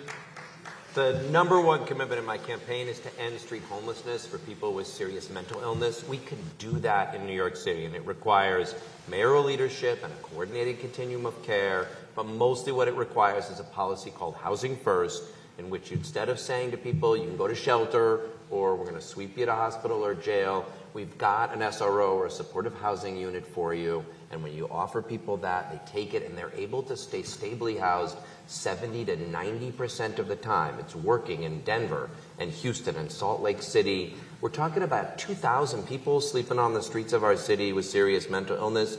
We have 2,500 vacant supportive housing units and SRO units tonight. And so if we use Housing First, we can dramatically reduce and even effectively end street homelessness of people with serious mental illness in this city, and that will be a safer city and a much more humane one. Thank you. Senator Myrie? I'm in therapy. I like to say this and try to destigmatize. I would not be the leader that I am. I could not be a husband. I cannot be a public servant without that therapy. I think we need to name it and call it out when we have the opportunity to do so. I released a Black agenda a few weeks ago, and part of that included providing free quality mental health access for our young Black men in this city who I think are in dire need of that type of access. I also think that it's important that the city provide, we have to put some money up to incentivize true diagnoses when people are in the hospital. Right now, the incentives for you to keep someone and diagnose them and put them on a real path to recovery are out of whack, and I think we have to put that money up first. There are some models that work very well. The clubhouse model in this city is something that should be expanded. What we do with folks after taking them out of the public square is just as important. We cannot keep sending people to Rikers or just sending them to the emergency room where they cycle out or get worse. We have to stabilize people, put them on a path to recovery. Thank you. Mr. Stringer. Look, I agree with just about everything that was said, but here's the real deal.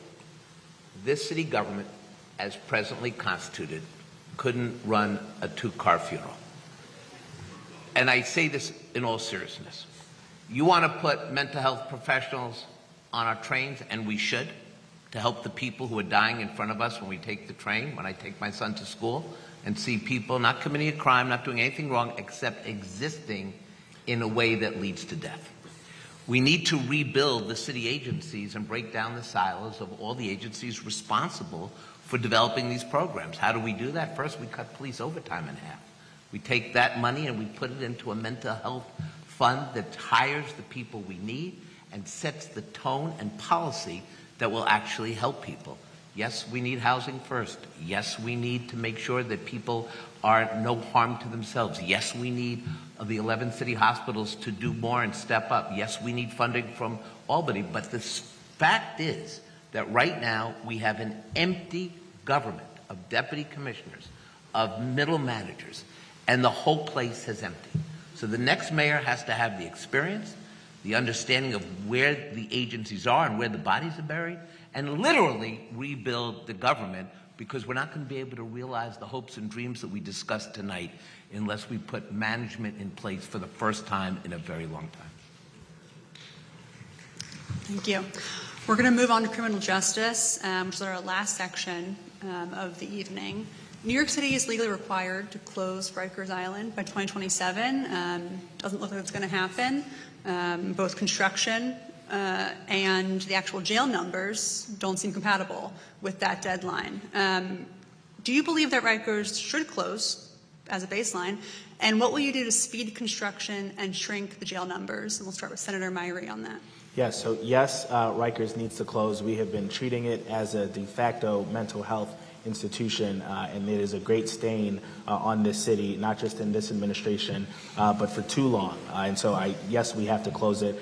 This mayor has shown very little interest in ensuring that we meet the timeline that is currently in front of us. And as reported by the most recent commission on this, we are going to blow past that, and there's some things that we can do in order to get us back on track. I would like to see some of those recommendations come to fruition.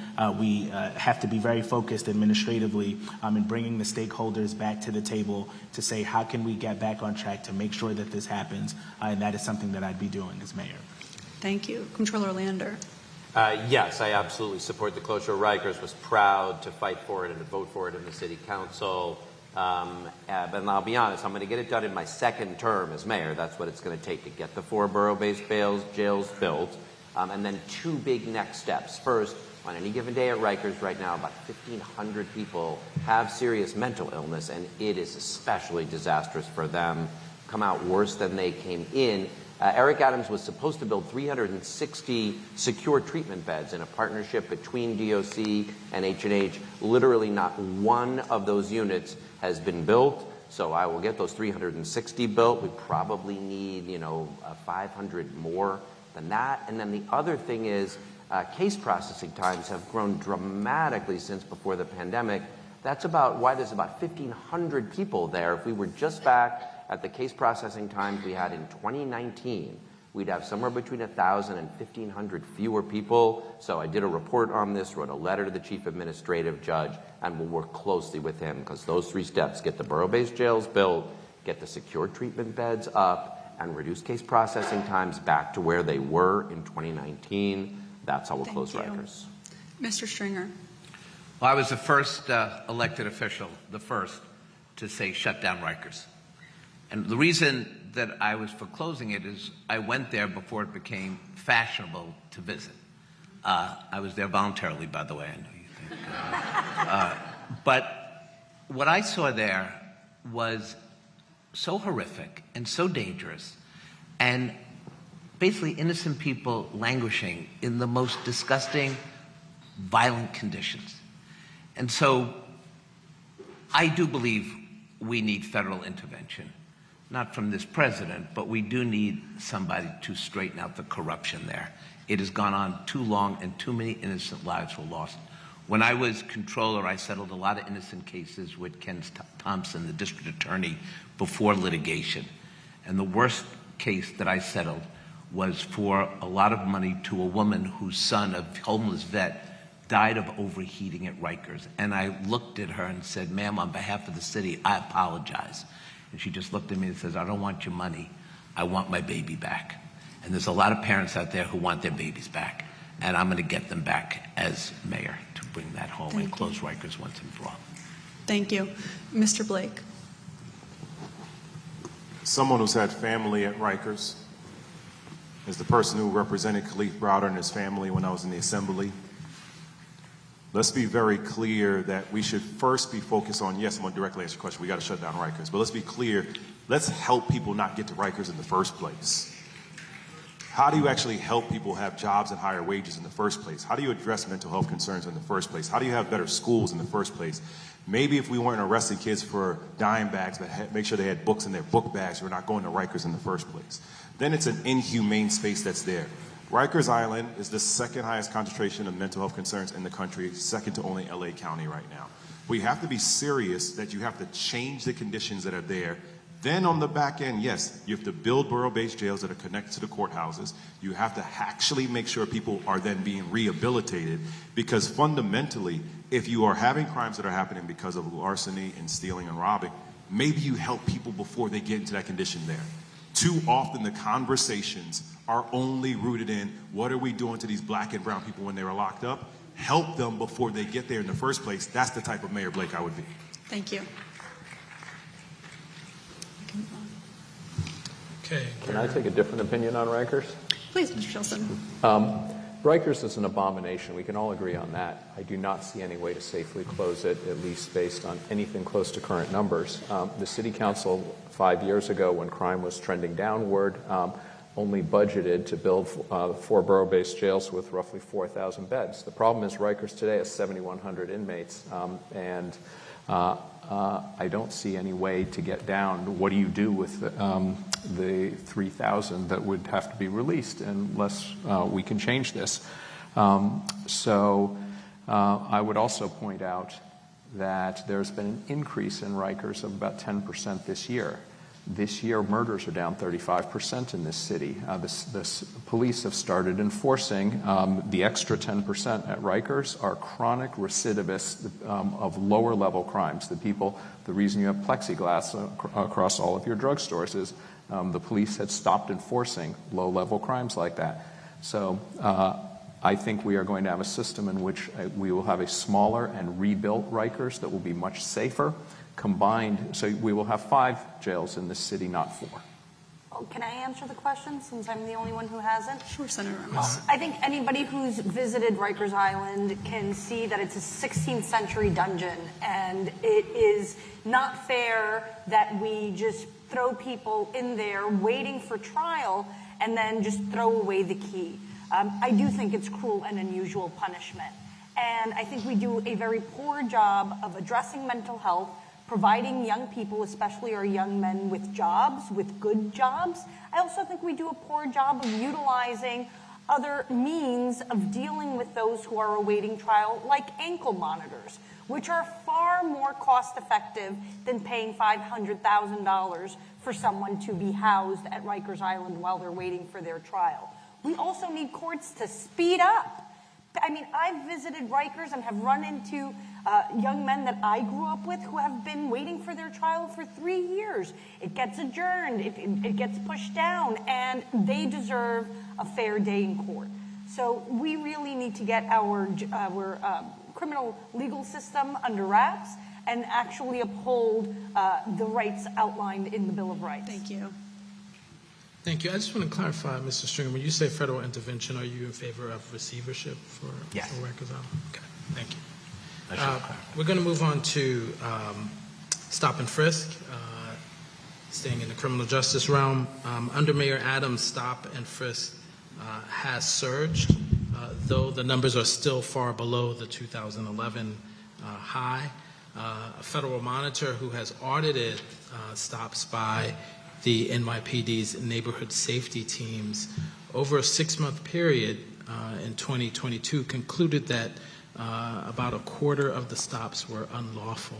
I'm wondering, what would you do as mayor to ensure that the NYPD is performing legal stop and frisks, which I'd just like to point out that the monitor's reports have repeatedly said that the NYPD is performing a legal stop and frisk. So what would you do as mayor to enforce the legal use of stop and frisk? Let's start with Senator Myrie.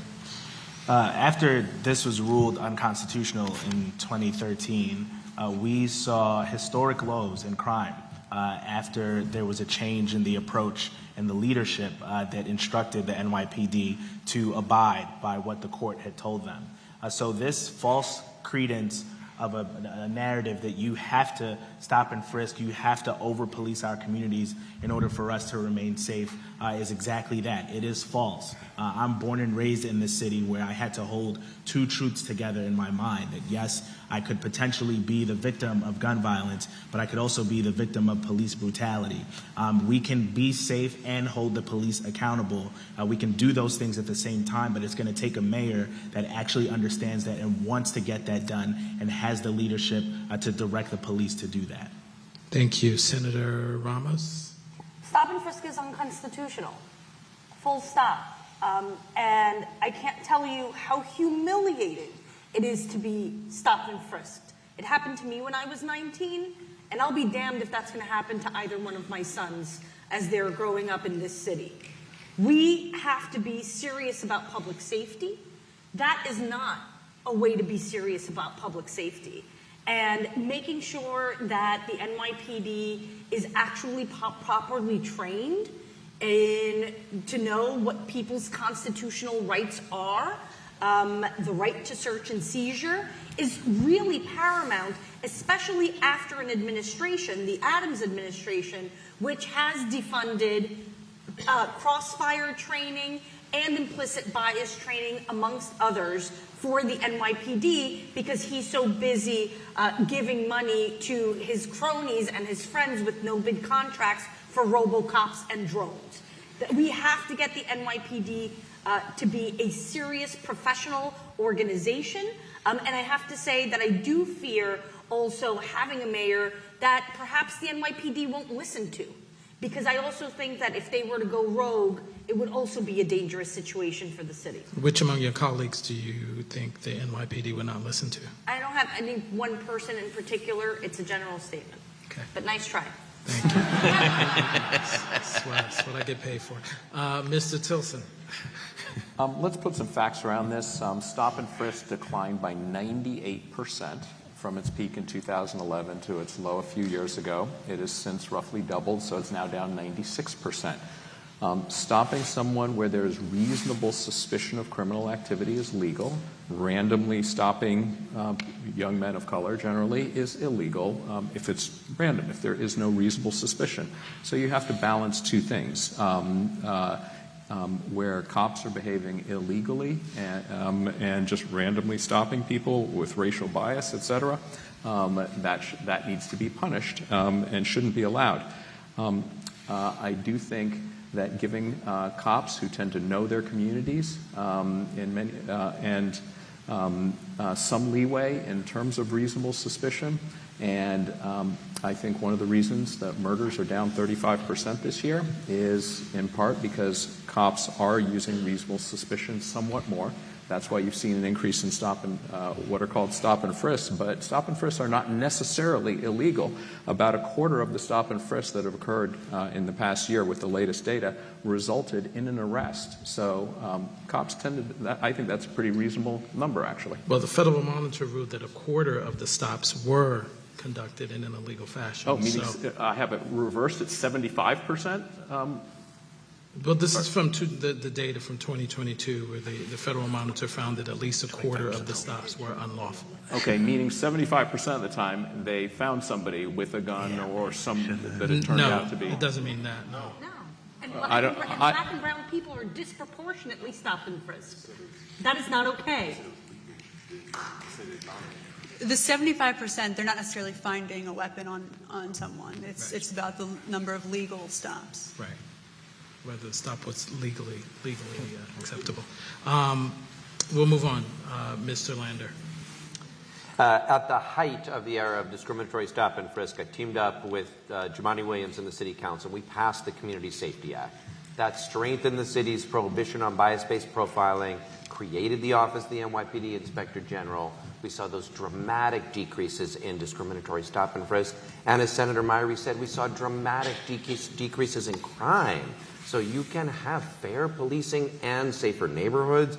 A big part of what got scaled up at that moment was the city's crisis management system, or community violence interrupters on the ground, targeted to the neighborhoods where we have a lot of shootings. Only about 4% of the city's 120,000 blocks account for effectively all of the city's shootings over the last decade. So those are the neighborhoods where we should be putting community violence interrupters. Jumaane and I teamed up on a study of those groups that showed significant decreases in shootings, but also ways that we could be paying those groups on time, helping them coordinate more effectively with their precincts, and yielding real continued safety outcomes without going back to the era of stop and frisk. Thank you. Mr. Blake?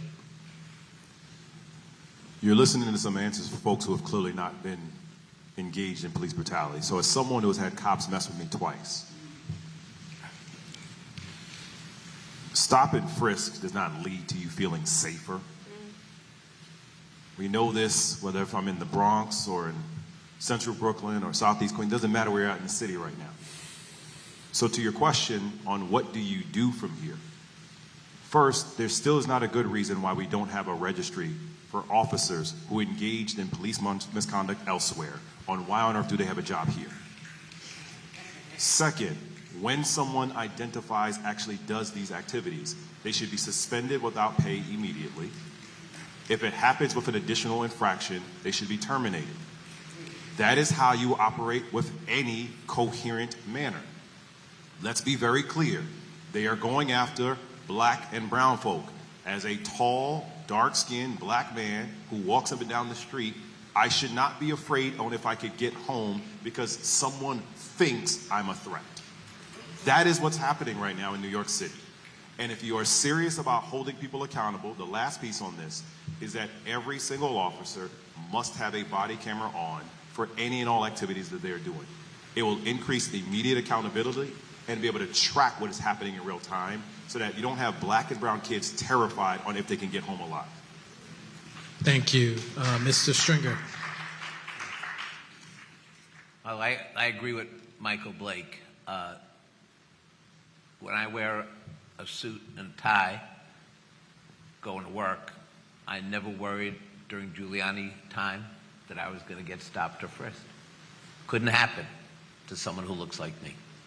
In fact, the city was about this kind of racism and discrimination, not just with policing, but I remember to this day, a friend of mine worked at a major law firm, had a massively good suit on with a tie, African-American friend of mine. We went out, we were hanging out. At the end of the night, he turned to me.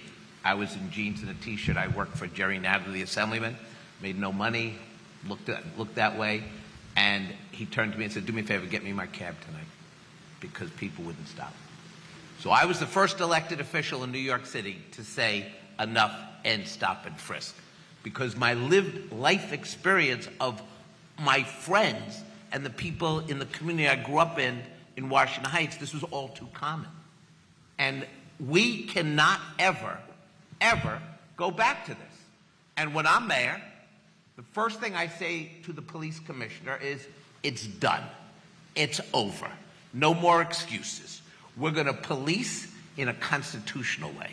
We're going to get rid of the criminals in a constitutional way. But we will never target a young child based on skin color. I'm tired of grandparents being more worried about whether their black or brown son goes out for a carton of milk at 10 o'clock at night or 9 o'clock at night and goes to the local store and is more afraid of a police interaction than a criminal interaction. These days are going to be over when I'm mayor. Is there any specific policy you would do to the police commissioner to make sure that they enforce legal stops? We're going to give these reports, and look, I really do disagree with my friend Whit. I mean, 25% is an outrageous number. And all you have to do as mayor is say, end it. Not allowed. Will not happen. And that's what we have to get to in this city. The judge has ruled these stops are unconstitutional and they should not be allowed. Thank you. A question for a couple of you on NYPD overtime, which hit $1.1 billion last year, last fiscal year. Regularly over budget. We've heard from mayors before saying we're going to bring it down. Routinely exceeds the budgeted amount. Also, lawsuit settlements in 2024 for NYPD misconduct cost taxpayers around $82 million. What specifically will you do to control NYPD spending in these categories, or others, if you want to add others? And we'll start with Senator Ramos. Well, I want to do two things. First and foremost, overtime pay for the NYPD has to be negotiated in the collective bargaining agreement. So having a mayor who knows her way around union agreements might be helpful. I would say that we can save money in making sure that a lot of the events that happen annually are actually baked into the shifts that we project for. I'm talking about the St. Patrick's Day Parade, the Pride Parade, the Puerto Rican Day Parade, all of these parades that happen every year and somehow actually end up being time and a half because they're not included. Unplanned for events are a separate thing. That being said, I also want to increase entry-level pay for police officers. If police officers are going to carry a gun around me and my kids, I want to make sure that police officer is not only properly vetted psychologically, but that they are making a living wage. I don't want that police officer to worry about whether they can afford to keep a roof over their heads. Right now, they're paid $55,000, $58,000 a year entry level. I would want to bring it up around 60 to 65. Okay. Comptroller Lander. Specifically on this issue of claims, both against the NYPD, but actually the city last year paid out about $1.5 billion in all claims. The two largest were traffic crashes caused by city vehicles and police misconduct. Right now, those are just paid from the general fund, so there's no agency accountability whatsoever. So I've laid out a proposal that claims would be paid by the agencies that cause them, give them a 5-year trend line and say, if you can reduce the claims payouts, you can keep half the savings for new programs you want to start. But if it goes up above, then that's going to come out of your budget, and then give them the tools that they need to make sure that they are reducing it. So that'll work substantially at the PD. That'll work at a lot of other city agencies. I mean, this is largely a management issue. That is why I've said that I would like to keep Jessie Tisch on as police commissioner. She has started to show what accountability looks like, making sure that CCRB recommendations are being upheld at the NYPD, stopping car chases, and we got to keep that going if we're going to reduce overtime. It does require, though, also addressing the staffing crisis at PD, where we're down about 1,500 officers below budgeted headcount. So I've laid out plans to increase the NYPD cadet program, to have a program called Homes for City Workers that'll help retain, so that we could get rid of that $1 billion excess in overtime. Thank you. Senator Myrie. Yeah, I think the overtime problem is in part a personnel problem, and so we should be returning it to pre-pandemic headcounts. I also think that there is a culture of accountability issue. I have proposed in my public safety plan an increase in resources for the CCRB. I am someone that had went through the CCRB process, did not get any vindication, did not get the right outcome, and had to utilize our federal courts to do so. If we had a culture of accountability on the front end, New York taxpayers would not be on the hook for it on the back end. Finally, Mr. Stringer. When I was city controller and we were looking at claims against the city, we saw that there was a huge amount of cases against certain precincts in NYPD. So I started a program called ClaimStack, and that meant that we looked at where the claims against NYPD were coming from, and no surprise, it was concentrated in certain precincts. I went to the police commissioner at the time and said, why don't you take my data as a way of looking at where complaints were coming from in PD, and I'll give you that data if you report back to me, and then I'll report back to you and see that we actually reduce claims by 15%. I think that management tool will work not just with PD, but around the city. And look, the truth is we do not have a police head count that is working. It's the lowest police count we've had in a generation, down to 33,461 officers. Cops are leaving the force, not because they're getting out of law enforcement. The younger ones are leaving after 2 to 5 years. They don't want to be cops. And no one is taking the police test. 8,000 people took the police test, meaning we're only going to hire 1,000 police officers. You know how many people took the sanitation test last go around?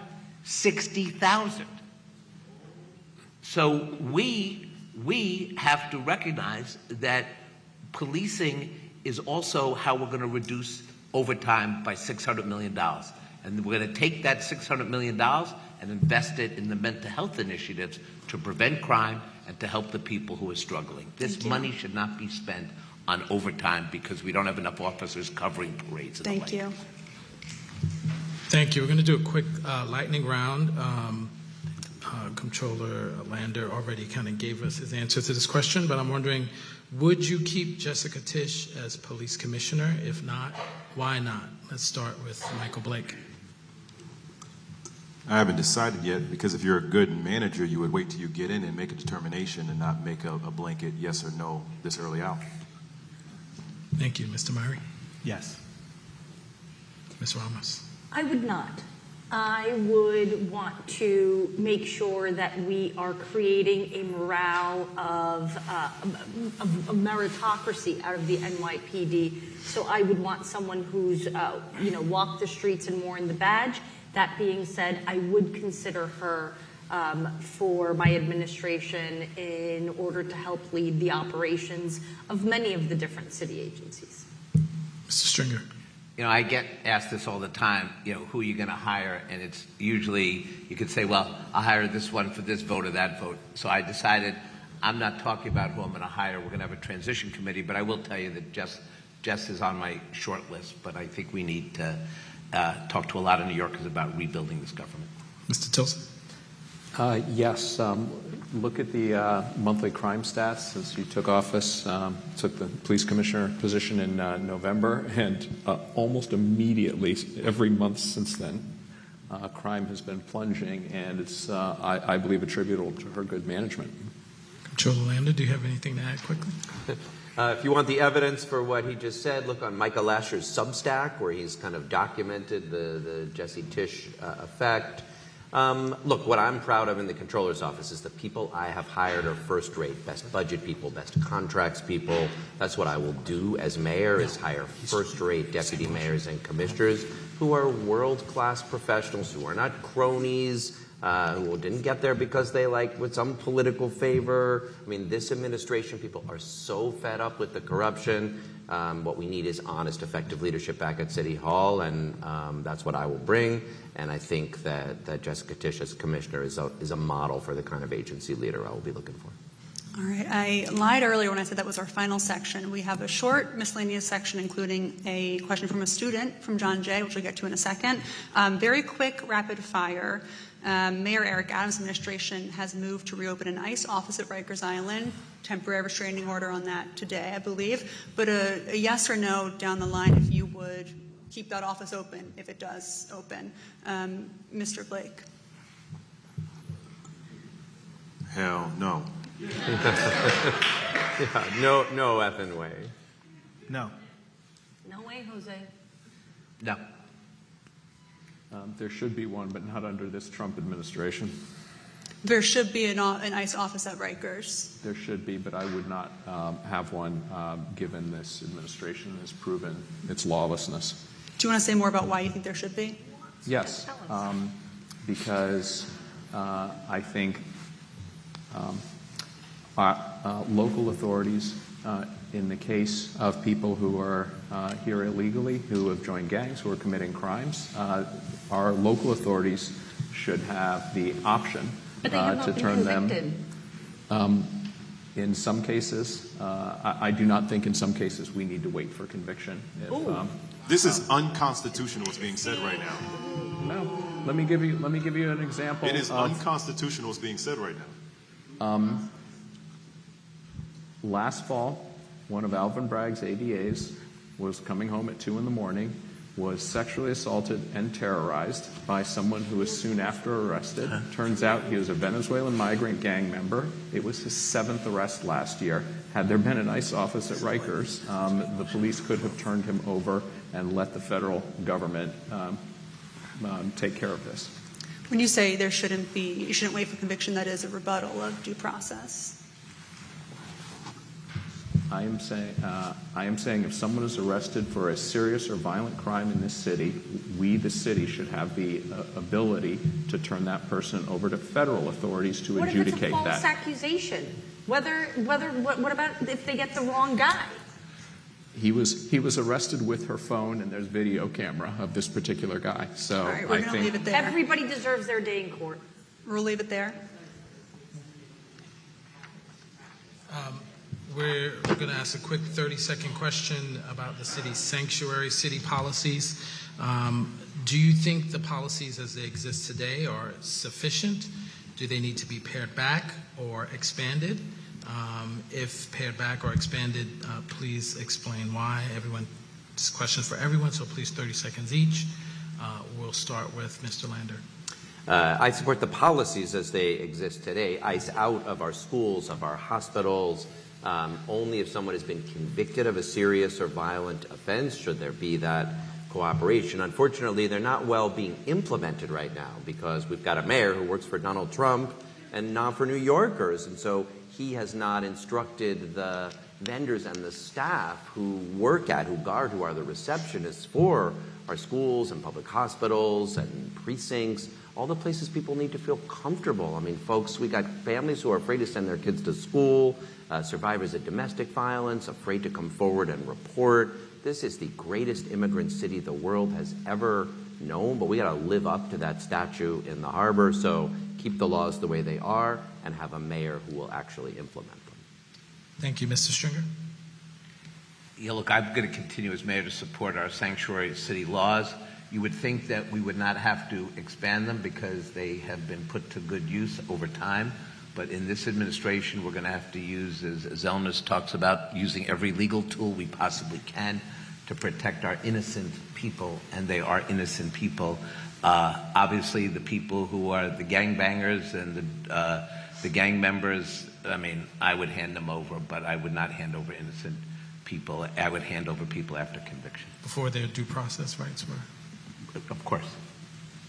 You would hand them over before they had due process? No, obviously they go through trial. They get convicted. Then you hand them over and you say goodbye. Mr. Tilson. This is a hard one for me because this administration has proven that it cannot be trusted to give anyone due process at the federal level. I support New York sanctuary city law. The only carve-out is in the case of serious criminal activity. And that doesn't mean it's unconstitutional. Nobody gets due process. It simply means that we, the city, wash our hands of it and let the feds give them due process and deport if necessary. The problem is I can't, in good conscience, say that I would do any of this, even cooperating with criminal activity, because this administration has proven that it acts unconstitutionally and lawlessly. Thank you. Mr. Blake? We have to expand out our sanctuary city protections so that all of our immigrant families have an opportunity to be protected. But we want to be clear, because this was mentioned earlier, Depending what happens in Albany next few days and week could actually create a greater crisis. Because when we changed raise the age in speedy trial and discovery, one of the elements we changed was that if an individual was around a crime, they would not get the same charge. So if a young man was sitting in a car not knowing that someone else broke into the house, they were all going down for burglary 2 or robbery 2. If they go back, the reason why this is relevant here, what happens if you are around someone, and to Whitney's point, they are all just seriously criminals. If you get convicted for something you actually didn't do, then all of a sudden you're getting deported. It's absolutely unacceptable. It's inhumane. So we're not actually assessing the totality right now. We need to protect our immigrants, full stop. Then we need to have policies that don't actually take us backwards, which could lead to a scenario where individuals who did not commit a crime and are here legally, as we're seeing right now, where legal citizens are being deported, could actually be then kicked out of New York City because of bad decisions that are being made. Thank you. Senator Myrie. Consider how far we've fallen as a city, where Rudy Giuliani was a bigger defender of our sanctuary laws than Eric Adams. This used to not be controversial because we understood what this community meant. I'm the proud son of 2 immigrants who were not documented when they got here. They took me to the hospital because they knew the city would have their back and it wouldn't be coming after them. So I'd be fiercely defending our sanctuary city laws. I'd be upholding them, and we have no constitutional obligation to carry out the federal government's policies. We will not be doing that in my administration. Thank you. Senator Ramos. Yes to the sanctuary city law, no to ICE in our public institutions. I think the mayor of the city of New York should be the loudest cheerleader for work permits from the federal government, so that we're creating serious entry points into our economy for our immigrants, so that bad actors don't start filling that void like we've seen now over the past several months and recent years with the most recent migrant influx. And I go a step further to say that in a city where we have some 7-odd law schools, it's high time we have an immigration clinic so that our migrants can actually apply for the asylum that they're seeking. The migrant influx started now just about 3 years ago, and yet only a third of asylum seekers have been able to put in their paperwork because it is just so cost prohibitive. So if we actually prioritize the safety of our immigrants, we are therefore prioritizing the safety of everyone and safeguarding our economy by making sure that we have people who are ready to work and push for a better tomorrow. Thank you. All right. For a student question, I'm going to ask you to keep it shorter just because we're short on time here. But Teresa, an undergraduate student in Humanities and Justice, asks, how are you going to ensure that people feel safe on public transportation? And separately, what will be your first steps in mitigating the fact that we often see people experiencing homelessness sleeping on trains and in the subway system? And I'll start with Mr. Blake. We have to, well, first, it's great to have a student question, so we need to listen to our students more. So we have to, again, we have to increase mental health professionals helping individuals that are suffering with mental health challenges on the front end. And that means not just riding on the trains and also on the buses, but outside on subway stops, outside on the street, as well as what is happening for the individuals that are not getting supported on this dynamic. One thing we have not talked about at all has been, what are we doing for the 1 out of 8 New York City public school students that are homeless right now? What are we doing for the communities that are suffering right now? What are we doing to break down the stigmas as well? Taking those steps will obviously help all of us. But to your question around public safety, if we actually help individuals that are on these trains get to the help that they need, as well as reimbursing the nonprofits faster to actually provide the support that they need, that is the way you actually have a comprehensive approach to actually address the mental health crisis and increase public safety. Thank you. Controller Lander.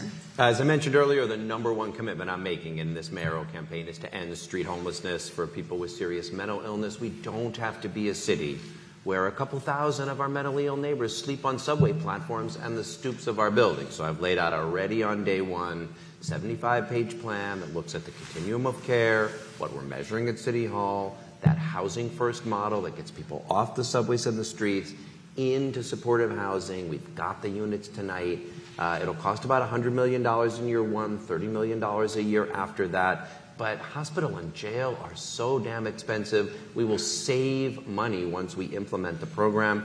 It'll be much safer on our subways. One thing I do want to say, though, is just today, because Trump is coming again for congestion pricing, that we also need to save congestion pricing so that we can have the resources to invest in our subways and buses, and that's in our signal modernization and elevators so they're accessible, and also in platform barriers and new station gates that can make our system safer for everyone. Thank you. Senator Myrie. Yeah, I think there are some capital improvements that are not as expensive that can help with safety, just like better lighting in all of our stations. But I think law enforcement that is in our subways cannot be bunched up at the turnstile. They cannot be on their phones. They have to be smartly deployed going throughout the system. And they have to be paired with clinicians. We have a lot of acronyms and alphabet soup teams that are only deployed in our system during certain parts of the day. I think it should be 24/7. They should be paired with law enforcement, and they should be smartly deployed so people are kept safe. And if they have to be removed from our subways, that they're put on the path to recovery, as we discussed earlier. Thank you. Senator Ramos. So I live by a major transportation hub, which is the 74th Street station in Jackson Heights. Right, 5 train lines. It's where the Q70 coming from LaGuardia Airport ends. And being a born and raised Jackson Heights resident, I have to say that over the past 40 years, I've seen just about the same people frequent that station for months and years at a time. And it's high time that the city actually invest in help desks inside of our train stations. There's so much vacant retail space. There's lots of big spaces at certain train stations where we can dispatch human service workers and the right people to make sure that we're becoming experts in those who need help the most, and we're being effective in bringing them into the services that they should be able to trust, leading with supportive housing units and making sure we have the psychiatric beds to match. That is a very big part of making sure that we're making our trains safer. I would also agree with making sure that we are not bunching up our police officers. Most crime that does happen in our public transit happens on the trains themselves, not on the platforms, and they're not going to see it happen if they're playing Candy Crush. Thank you. Mr. Stringer. I'm going to end the Eric Adams performative policing model, which essentially was flood the zone, cops on the platforms, run up overtime from $650 million to $1.3 billion, and show almost nothing for it. He didn't keep his promise to align policing and mental health services. I will. We then had the governor send in 1,000 military personnel. They sat there. They were nice. They're heroes of ours, but they didn't do a damn thing. And so we spent all this money for performance, and then he added K5, the robot. That robot's going to the Museum of the City of New York. That's the yes, that thing. But what we have to do is recognize that we need more cops. We need to hire 3,000 more police officers. I know people don't like to say a number, but that's what we need to do. We need to retain the good police officers we have. And then through that savings, let's align policing on the trains with mental health professionals to actually help the people who are not committing crimes, but who are simply living because they don't have a place to go. They don't have supportive housing. They don't have a hospital bed. And the worst that happens is the cops take these poor individuals who suffer, leave them on the streets. Maybe they go to a hospital for 48 hours. We don't track them. We don't care about them once they leave the hospital. We wipe our hands, and it's wrong. We need to track people with real mental health professionals. This is why we need H+H to step up and be reborn to a full mental health capacity that I know we can be. Thank you. Finally, Mr. Tilson. Yeah, subway crime is down 18% this year, and I credit good policing as opposed to performative policing. It's not just more cops, but they are enforcing and interacting with people who are sleeping in the station or across multiple seats, drinking, smoking, etc. About a third of those interactions have resulted in arrest. 1/3 of those people arrested have criminal records averaging 21 arrests. So that's good, effective policing, and it's resulting in safer subways for us. Thank you. Thank you all for your thoughtful answers. We're going to move into the closing statement section of our forum. We ask that you keep your answers to 30 seconds, please. At least pretend to try. So we're going to start off with Mr. Tilson. Sure. If you think this city is going in the right direction, are happy with the status quo and how career politicians are running this city, then I am not your guy. If, on the other hand, you are fed up and believe there needs to be real change, I believe I'm the only change candidate in the race. I pledge to end street homelessness, cut crime in half, double the rate of construction of affordable housing, and make New York the best city in the world for small businesses. So I hope you will join me in the fight for greater prosperity, affordability, and safety for every New Yorker, because New York deserves better. Thank you. Thank you. Mr. Stringer. Well, if you believe you need a career government leader, I am your person. I've been a reformer in every office I've held. I took on the assembly leadership. I diversified our committee boards. As controller, I divested from fossil fuel and guns and private prisons. I have pushed the limit to whatever I have done as an elected official, and we need a mayor who is ready and willing on day one to know exactly where to go, knows where the bodies are buried, has a clear vision and agenda, but also has leadership and competence. This is not a time for a mayor with training wheels. We just are dealing with that now. We need new leadership. I'm ready to serve if you'll have me. Rank me number 1 or number 2, but I'm not taking 3s. Thank you. Thank you. Senator Ramos. Well, I'm running to be the next mayor of the city of New York to bring workers' voices to City Hall. I want to make sure we're focusing on delivery, not dogma, on accountability, not orthodoxy, really making sure that we are delivering for New Yorkers the quality of life that we deserve. And I am a candidate who also has been a public servant for a long time, just not as long as Scott. For 20 years, I have experience working in the city council. I've been a worker in the mayor's office. I've been a state senator now for 7 years. And so I really understand the different perspectives of what can make our government work for working people, because New York City wouldn't be the greatest city in the world if we take away any one group. New York City has to continue to be a city for everyone, where we put progress ahead of promises. Thank you. Senator Myrie. Thank you. Listen, y'all wouldn't be here if you didn't care about New York City. All of you in this auditorium care deeply about the future of this city. And the decisions that we make in this moment will write the next chapter of this city. We cannot be a place where only millionaires and billionaires have a good time and where only they can survive and thrive. This has to be a city that works for all of us, and you need a mayor that is going to work for you.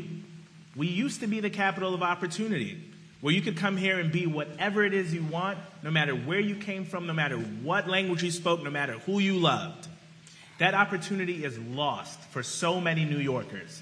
So we got to change the course. We got to step up in this moment. We have a president that is attacking our city every single day. So we got to stand up for our fellow New Yorkers, and we have to stand up for our country in this moment. That's the kind of mayor that I'm going to be.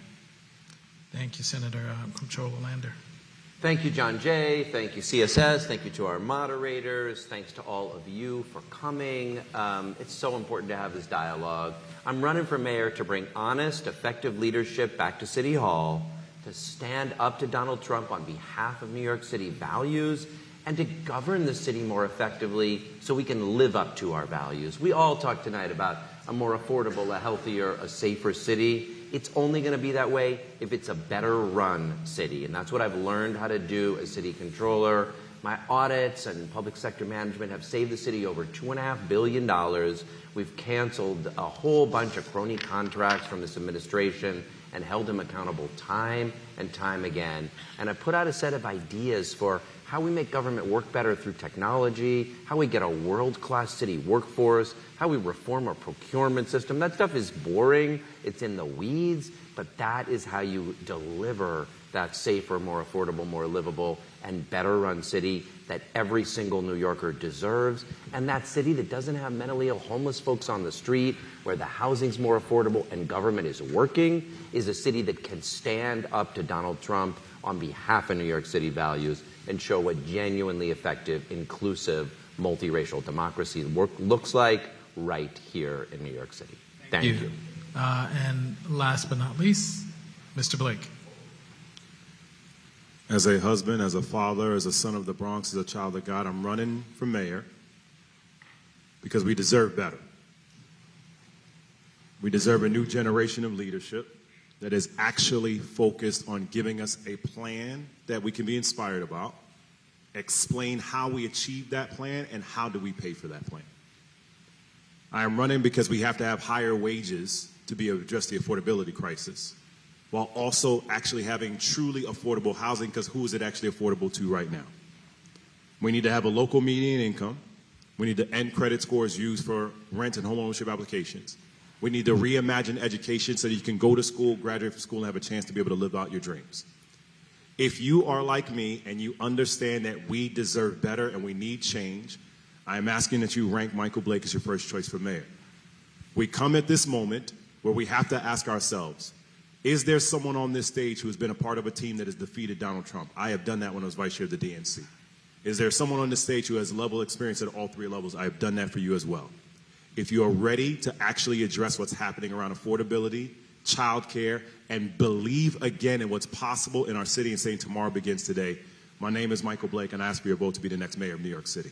Thank you, everyone. Thank you very much. With that, we want to thank all the candidates and our audience who tuned in online and who showed up here in person. There's a lot of forums in this campaign season. We'll close out with that. Thank you very much. Thank you.